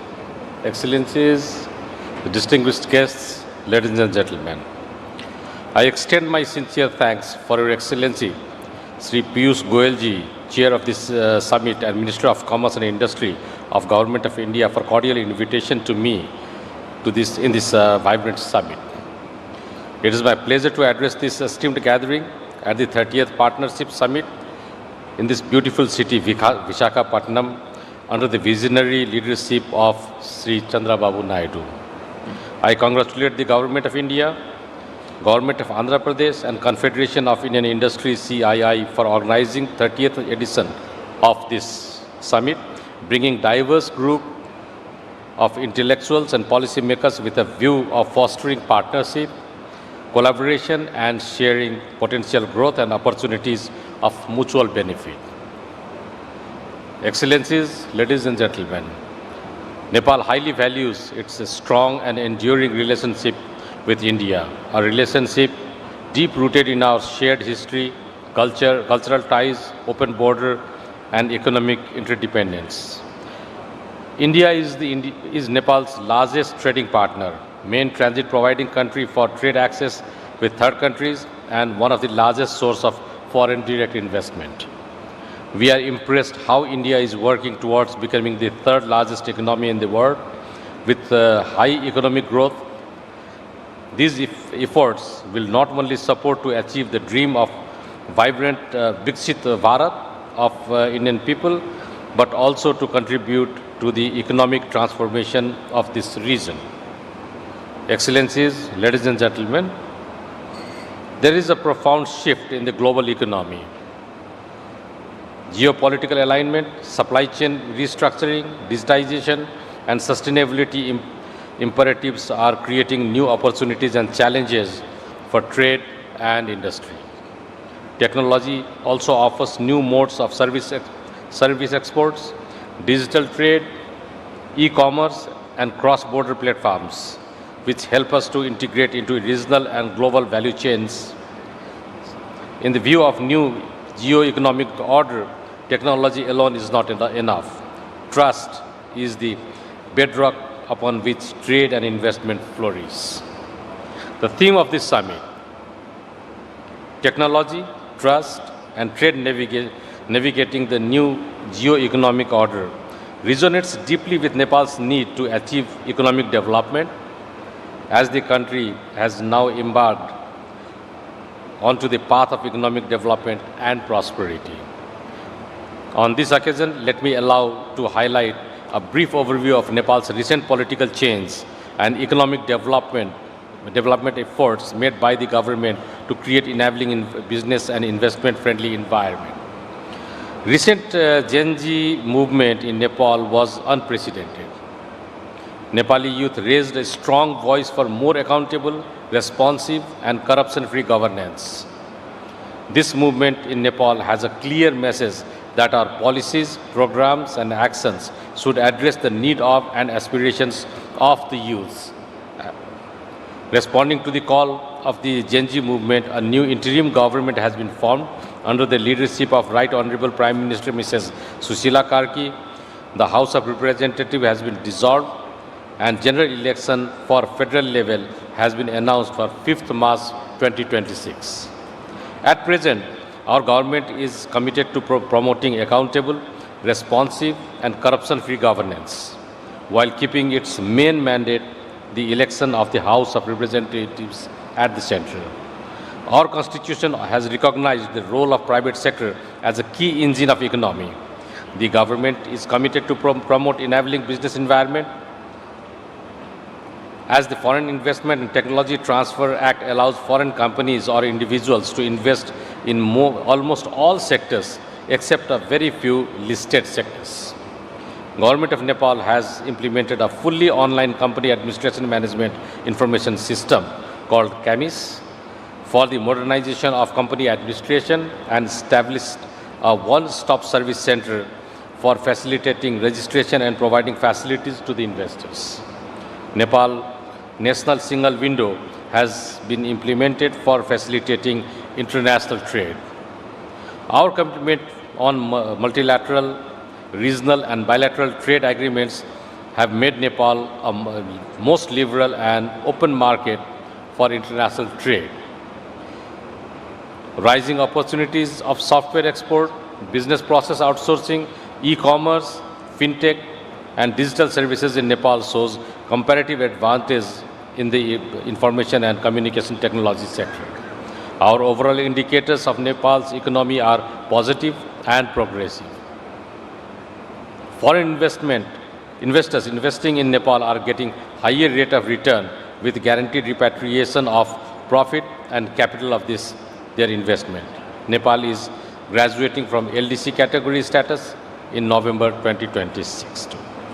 Excellencies, ladies and gentlemen, despite our negligible contribution to the carbon emission, we have been facing serious challenges of climate change.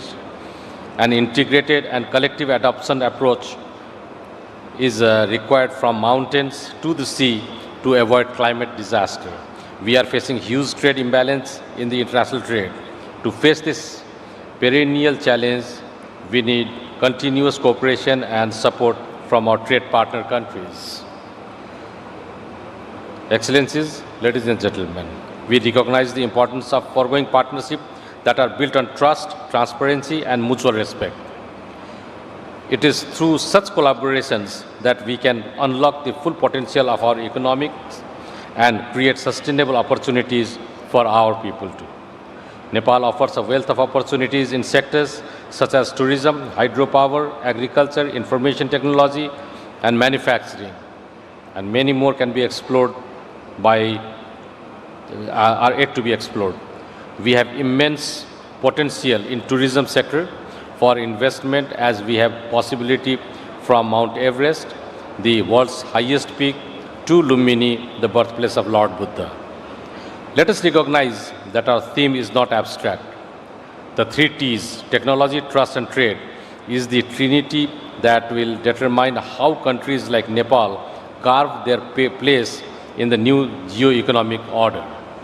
Nepal is committed to continue structural reform, building trade infrastructure and digital ecosystem, and creating enabling environment for commerce and industry. I invite business and investors from India and all around the globe to explore in these highly potential sectors and partner with us by bringing new technologies and expertise to materialize our shared goal of economic prosperity and inclusive growth. I am confident that the discussion and deliberations at this summit will pave the way for meaningful partnership that drive sustainable growth, innovation, technology transfer, and prosperity in our region. Together, let us embark on a journey of shared success and prosperity. At the end, I congratulate the Ministry of Commerce and Industry, Government of India, and CII for the excellent arrangement of this summit. I thank you all for your attention. I look forward to fruitful deliberations, productive partnership, and collective actions. Dhanyavad, namaskar. Thank you very much, Sir the Honorable Minister from Nepal.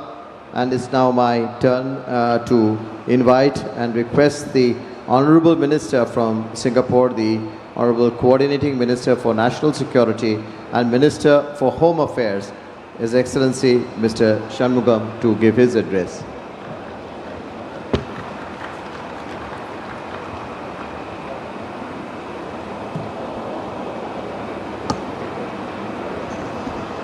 Honorable Chief Minister of Andhra Pradesh, Shri Chandrababu Naidu, Honorable Minister of Commerce and Industry, Shri Piyush Goyal, Ministers, Excellencies, business leaders, ladies and gentlemen. In the interest of time, I will skip some of my introductory remarks. This is a time of disruption to the world order. There is great uncertainty as to how the changes will work out. We in Singapore believe in the growth of India, and relations between India and Singapore are strong, and they are expanding in scope and depth. We have put in place a wide-ranging, comprehensive strategic partnership between our two countries. The India-Singapore Ministerial Roundtable, ISMR, and the India-Singapore Business Roundtable, ISBR, are now in their third year, and they are the structural mechanisms for the relationship between the two countries. And they underpin our cooperation in many areas, including what I would say the following pillars: sustainability, digitalization, skills development, connectivity, healthcare and medicine, and advanced manufacturing. And in these times of global uncertainty, where the global supply chains are being affected, global trade is being affected, strong ties between like-minded countries, either bilaterally or in groups, can help those who are involved to steer through the turbulence that all of us face. And between India and Singapore, our people-to-people ties, business-to-business ties are long-standing, and they are extremely strong. Many Singaporeans have deep roots in India. Many Indian families have members who are either studying or working in Singapore. And many Singaporean companies are investing in India, doing good business with Indian partners, and vice versa. Last year, India attracted close to US $15 billion from investors in Singapore. That's 20% of all FDI into India. Yesterday, my colleague, Minister Gan Xiao Hang, visited the new AI SATS logistics park in Bengaluru. This development will give a boost to Indian companies in the export-import sector. Given our size, it is a challenge for us to be in all states in India. We focus on some states where the areas where we in Singapore do well have some relevance. Honorable Chief Minister, Mr. Naidu, has been a strong advocate of close cooperation with Singapore, and as a result, we have had a very good, long-standing partnership. And we hope to do more with Andhra Pradesh. And it's a show of our faith and our deep interest, and the interest our companies are showing, that we, Singapore, probably the smallest country represented here, has the biggest business delegation, and led by two ministers.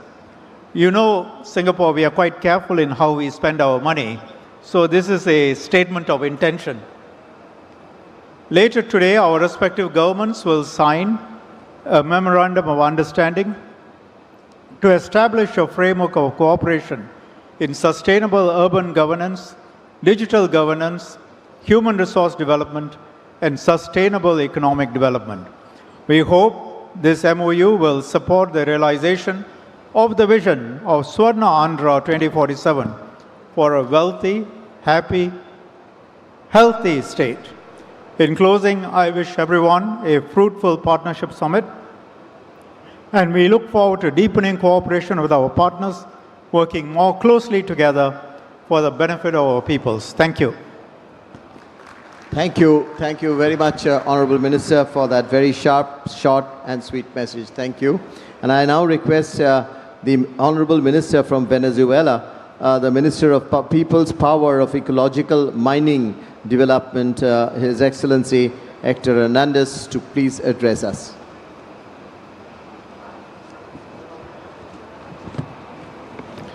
Thank you. Good afternoon. Estimados ministers, authorities, colegas, and friends, good morning. Good afternoon. On behalf of President Nicolas Maduro and Vice President Delcy Rodriguez, I would like to thank the Honorable Excellency Minister Goyal for this cordial invitation to participate in this event, which stands on an important global platform to promoting cooperation and economic and trade issues at a time of profound geopolitical transformation. Our countries share a global vision and committed to ensuring the stability of the world economy. We highlight dialogue, innovation, and balanced cooperation as the imperative to face the unique challenges and opportunities arising from the current context of global reconfiguration. Likewise, Latin American and Caribbean, particularly Venezuela, represent great potential oil, gas, minerals, and many other reserves. The region is positioned as an important energy supplier, capacity to meeting global demands, specifically that of India, which is projected to drive a 23% increase in global energy demand by 2015, due to this improved development. In the economy our countries share more than 66 years of relation, marked by long-term cooperation based on the recognition of our complementarities. Venezuela is an energy powerhouse, holding the world's largest oil reserve, over 303 billion barrels, and as well the world's ninth largest gas reserve. Our weight in the global energy matrix continues to grow, projected to the former by 2030-2050.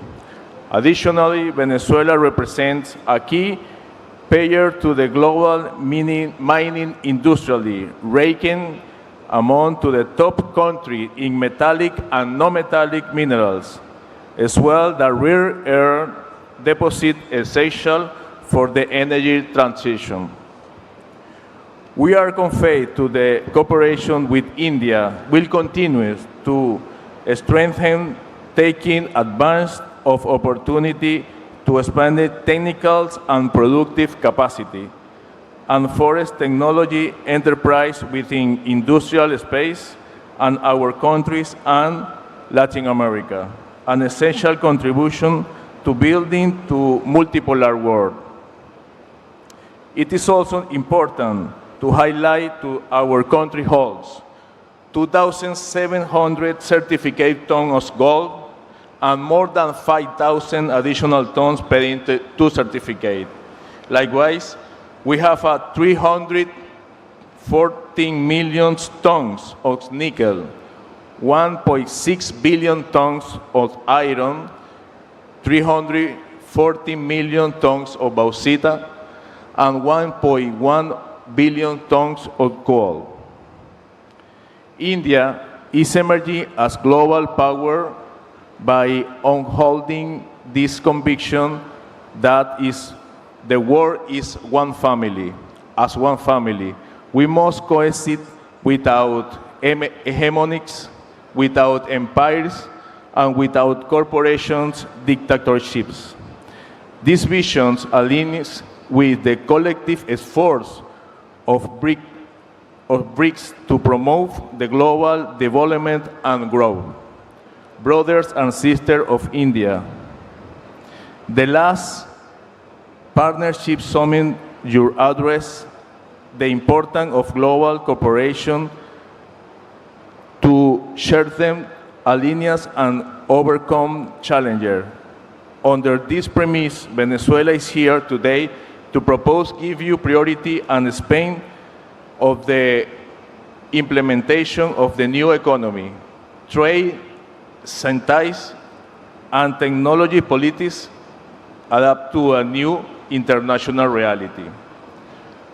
Under the leadership of President Nicolás Maduro, the economy policy of the Bolivarian government continues to promote to the diversification and transformation of our economy.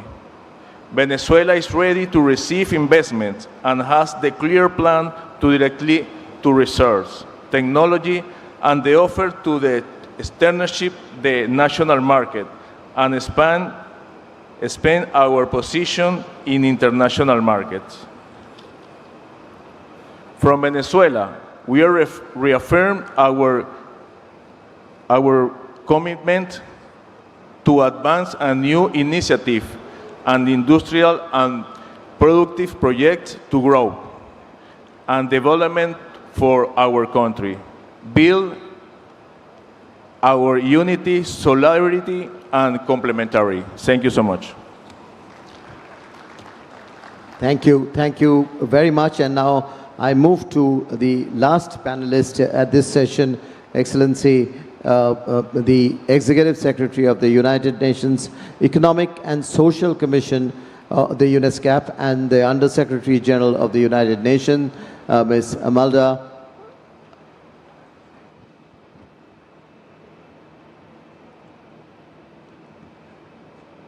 Honorable Minister Sri Piyush Goyal, Honorable Chief Minister Mr. Naidu, Honorable Ministers, Excellencies, eminent business leaders, ladies and gentlemen, it is my pleasure to join you all at this very important CII Partnership Summit. At the outset, I would like to thank the Honorable Minister Sri Piyush Goyal for the invitation. I also would like to congratulate the Government of India, Ministry of Commerce Industry, the Confederation of India Industry, and the Government of Andhra Pradesh for these timely initiatives.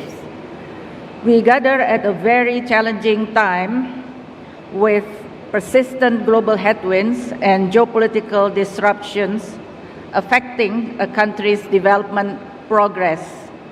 Yet, amid this turbulence, India's economic performance is commendable. India's trade trajectory is characterized by a dual engine of growth, where the reliable services sector provides stability, while at the same time the merchandise sector undergoes a critical transformation. India consistently runs a substantial trade surplus in services. This growth is driven by high-value exports in IT and professional as well as digital consulting, which acts as the primary buffer against external shocks. The Indian economy continues to grow due to robust domestic demand and sustained capital investment, steadfastly on track to position itself to become the world's third largest economy by 2030. These are not mere statistics, they are a testament to being able to turn challenges into catalysts, of seeing in adversity the seeds of innovation. The vision of Prime Minister Modi set a very clear agenda and roadmap for development and implemented by the action-oriented policies under your leadership, Honorable Minister Shri Piyush Goyal.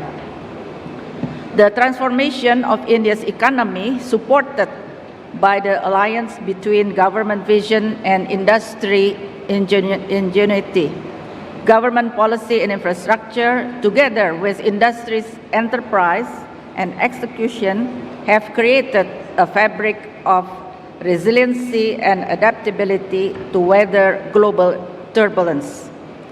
Consider the pillars of this partnership, namely, the first one is infrastructure, which remains the backbone of economic dynamism of India's ambitious initiatives, such as the National Infrastructure Pipeline and the Gati Shakti Master Plan, exemplify how government foresight, backed by public-private partnership, can accelerate connectivity. When industry steps forward with cutting-edge technologies in smart cities and high-speed rail, India constructs corridors of commerce that links its 1.5 billion aspirations to the world's markets. In the Asia-Pacific region, where ESCAP champions regional integration, such models inspire. Our own efforts through the ASEAN Highway Network and the Trans-ASEAN Railway have shown that collaborative infrastructure can reduce trade costs by up to 30%, unlocking trillions in potential. Secondly is the digital frontier, where India is one of the global leaders.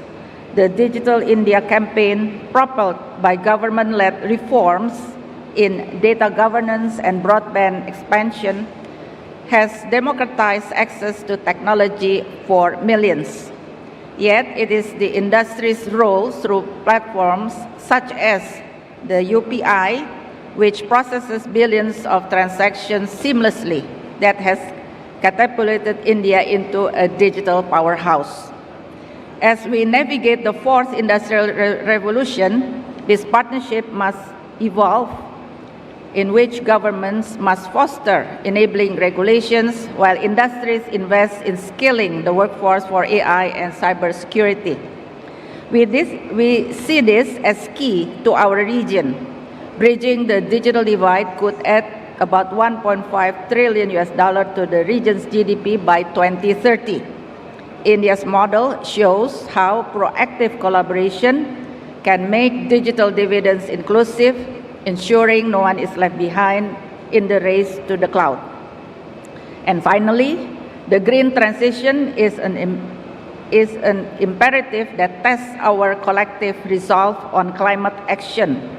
Government incentives such as the production-linked incentive scheme for renewables, coupled with industry's innovation in solar and electric mobility, are driving a just energy transition. Together, they are creating jobs, curbing emissions, and positioning India as a leader in sustainable manufacturing. Imagine green hydrogen hubs powered by partnership that export clean tech to a decarbonizing world. In closing, we see that India's 6.5% trajectory, we see it as your invitation to collaborate and not to compete. Let government and industry be partners in building not walls of protectionism, but windows of possibility and opportunity. Thank you very much for your kind attention. I wish you all a very successful summit. Thank you very much. Thank you very much for your address, and really would be grateful to you for your continued engagement in the matters that you have raised. I now turn to our two chairs and co-chairs, and I'll first request our Honorable Minister for Commerce and Industry to give his comments and remarks. First, please. Yeah, you. Right. So thank you, Mr. Minister, and now may I therefore request Mr. Chandrababu Naidu Garu, the Honorable Chief Minister of Andhra Pradesh, to make his comments, please.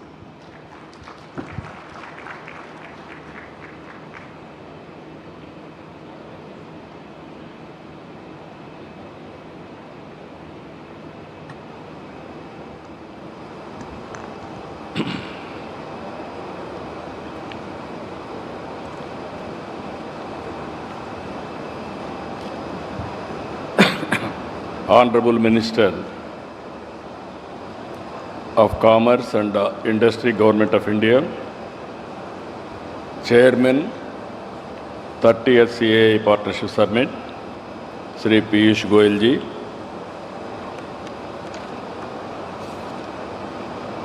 Honorable Ministers on the dais, Minister of Commerce and Industry of Republic of Angola, Oliveira, Honorable Minister of Economy, Armenia, His Excellency Papuan, Honorable Minister of International Trade, Canada, Honorable Mahendra Sindhu, Honorable Minister of Commerce and Consumer Protection, Mauritius, Honorable John Michael, Minister of Trade and Commerce and Civil Supplies, Nepal, Anil Kumar Simhaji, Honorable Minister, Singapore, Coordinating Minister of our National Security and Minister of Home Affairs, His Excellency Shanmugam Garu, Honorable Minister for Venezuela, His Excellency Hector, World Trade Organization Director General, Honorable Avela, Under Secretary General, United Nations, Honorable Armida, and friends, we had elaborate speeches in the inaugural session. Today, I am very happy to receive so many delegates. Overall international registrations 560 and also diplomats 58 members, 13 different countries ambassadors, high commissioners, 4 deputy heads of missions, 5 council generals, number of countries participation 62 countries. Asia alone 23 countries, and also Europe 20 countries, North America 2 countries, South America 5 countries, Africa 10 countries, Oceania 2 countries. And also I am very happy today highest delegation has come from Saudi Arabia, that is nearly 78 delegates, followed by Singapore 56 delegates, USA 52 delegates, Russia 50 delegates, UAE 40, UK 30, Australia 29, Germany 16, Sri Lanka 15, Japan 11, Canada 10.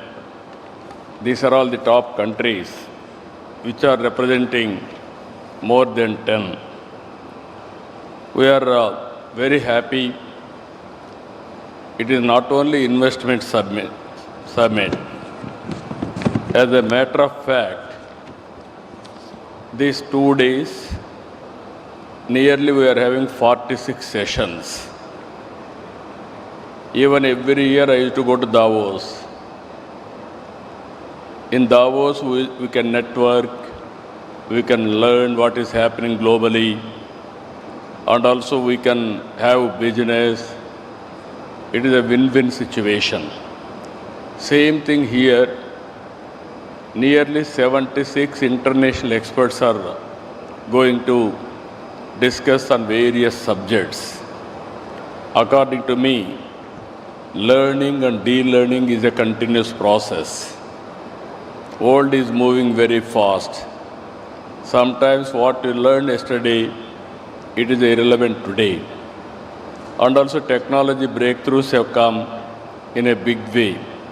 So here, we can offer to you in Andhra Pradesh. This is also another important issue I want to place before you. All 62 countries you attended here, your trade delegations are here. If you can invest in India, in turn, if you, all of us, even from India, will invest in different countries. That is the biggest harmony we can establish. We can understand each other, we will respect each other, and also in future we will live together. According to me, today we are seeing geopolitical situations. Even to maintain harmony, this is one way all of us has to work together. Even there are developing countries, there are developed countries, even small countries are doing extremely well.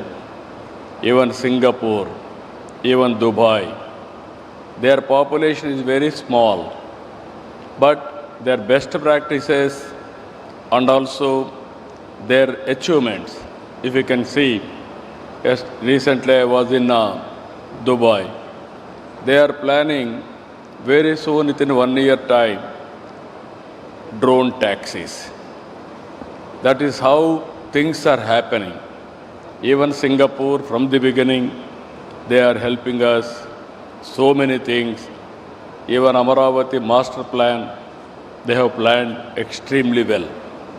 So these are all the best practices we can learn each other for global good and also mutual benefit. Here I can offer you Araku coffee you have tasted. Even just now I have served here one of the best coffee, organic coffee, produced in tribal area.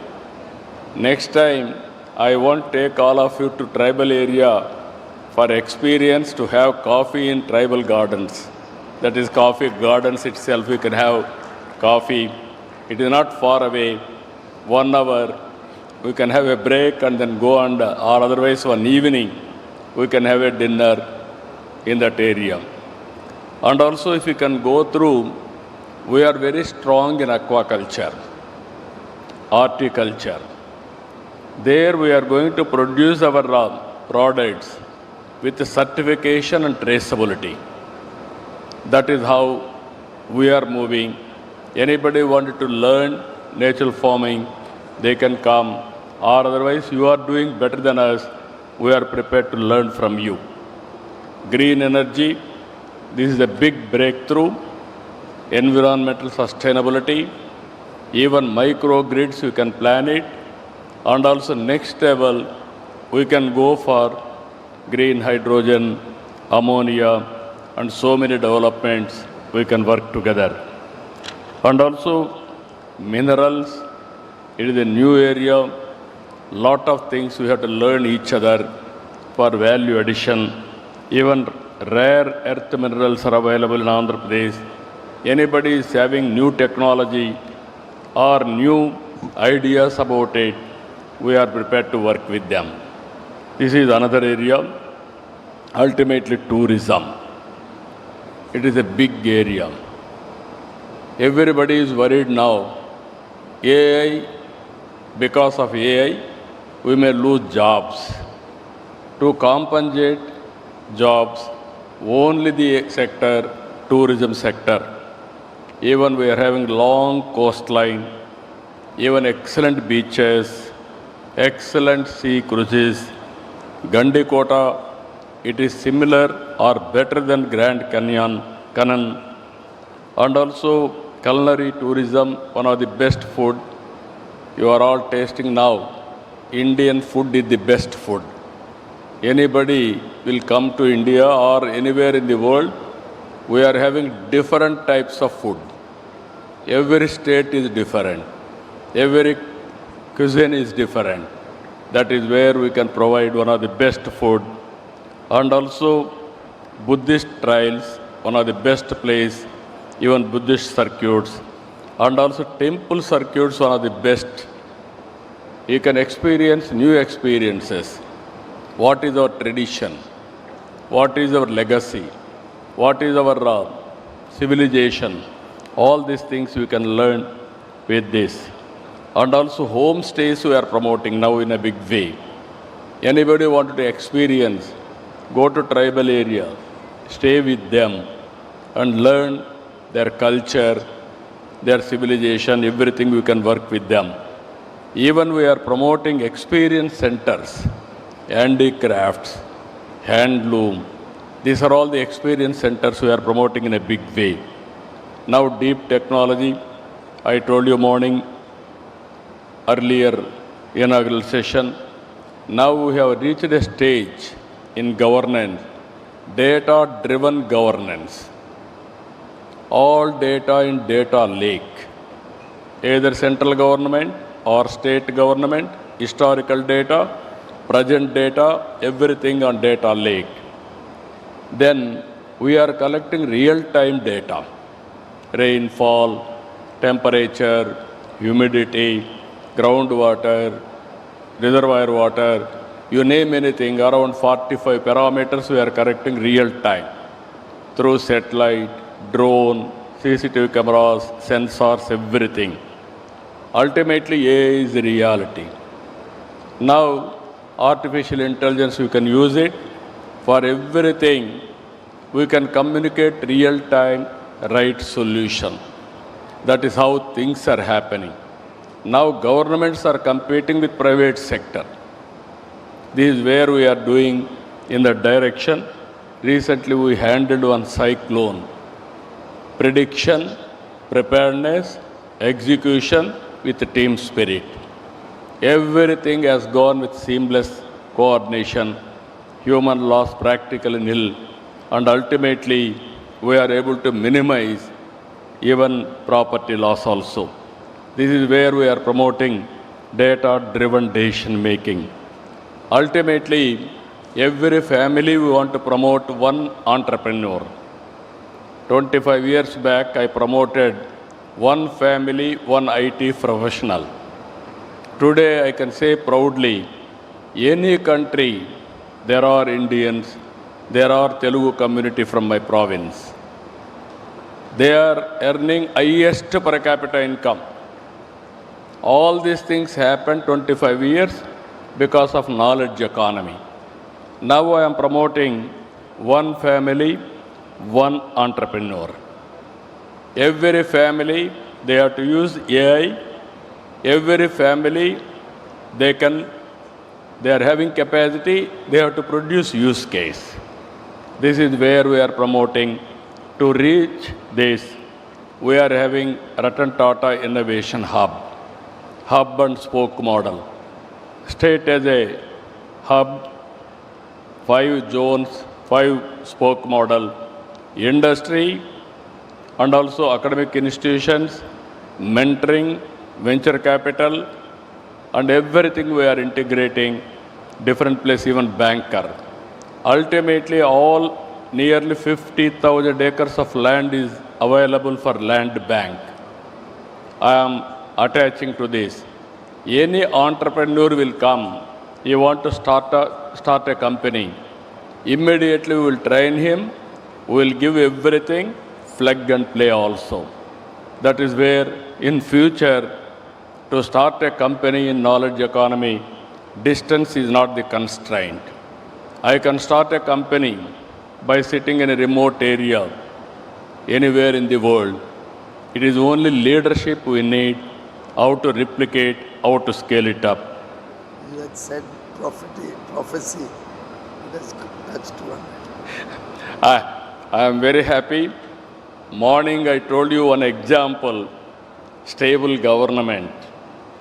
India, Narendra Modi is only the man who is accepting globally, very strong leader, very stable leader. Morning I told NDA in Bihar is going to cross 200. Now we have crossed 200. That is what our ministry is showing. Now we can imagine, once it is stable government, we can take so many decisions. That is where I am appealing all of you. This 20th century belongs to India. And also, we are having inherent strengths. India always is, our Prime Minister is wishing global good. Even he is fighting on terrorism and also international peace, international prosperity, and also we have to work together, countries, trade missions, everybody has to work together. So these are all best opportunities are available. Better than this, you may not get any other place. It is a happening place. What all you wish, you start here.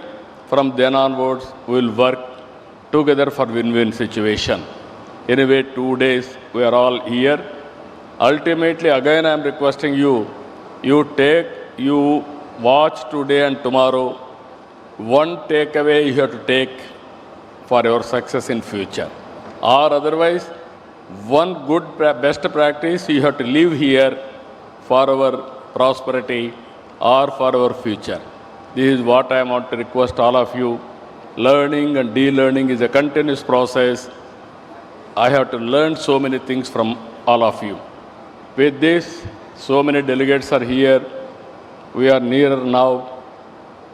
We are understanding each other and respect each other's culture and also their so many things we have to respect. Ultimately, it is for global good we are working. With this session, I am very happy.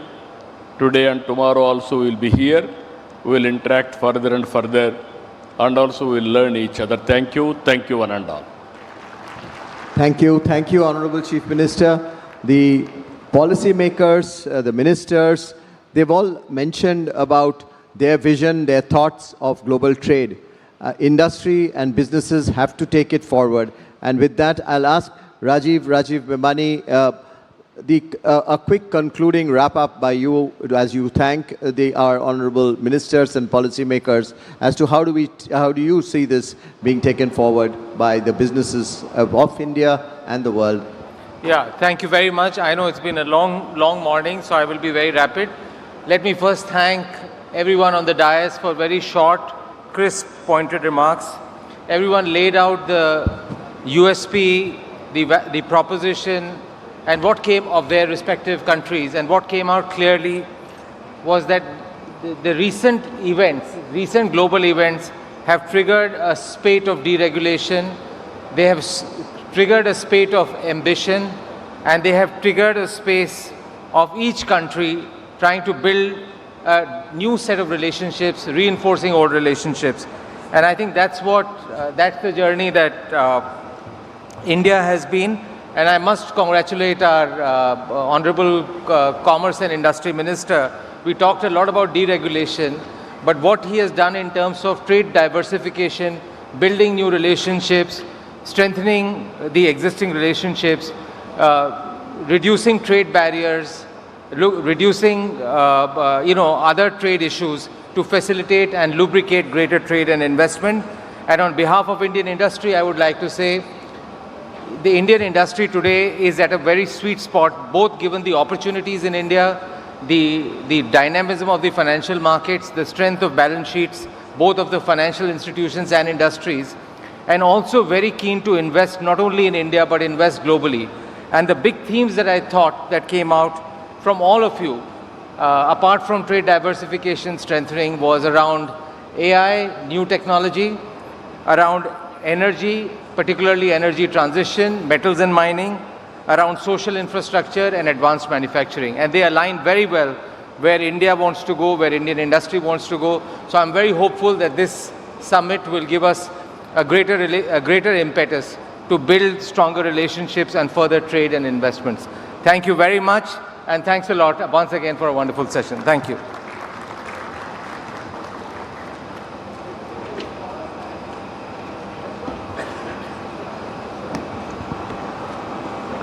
Ladies and gentlemen, after this photo opportunity, we will conclude this session. And I know it's rather late, but I invite all of you to join us for a quick lunch so that we can all come back and reconvene in this hall for our next session at 2:30. Request all of you to please come back after a quick lunch by 2:30, and we'll start our next session thereafter. Thank you very much.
Mira, ven acá.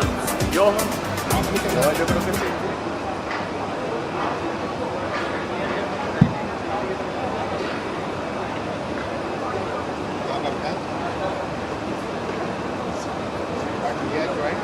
Go quickly by the time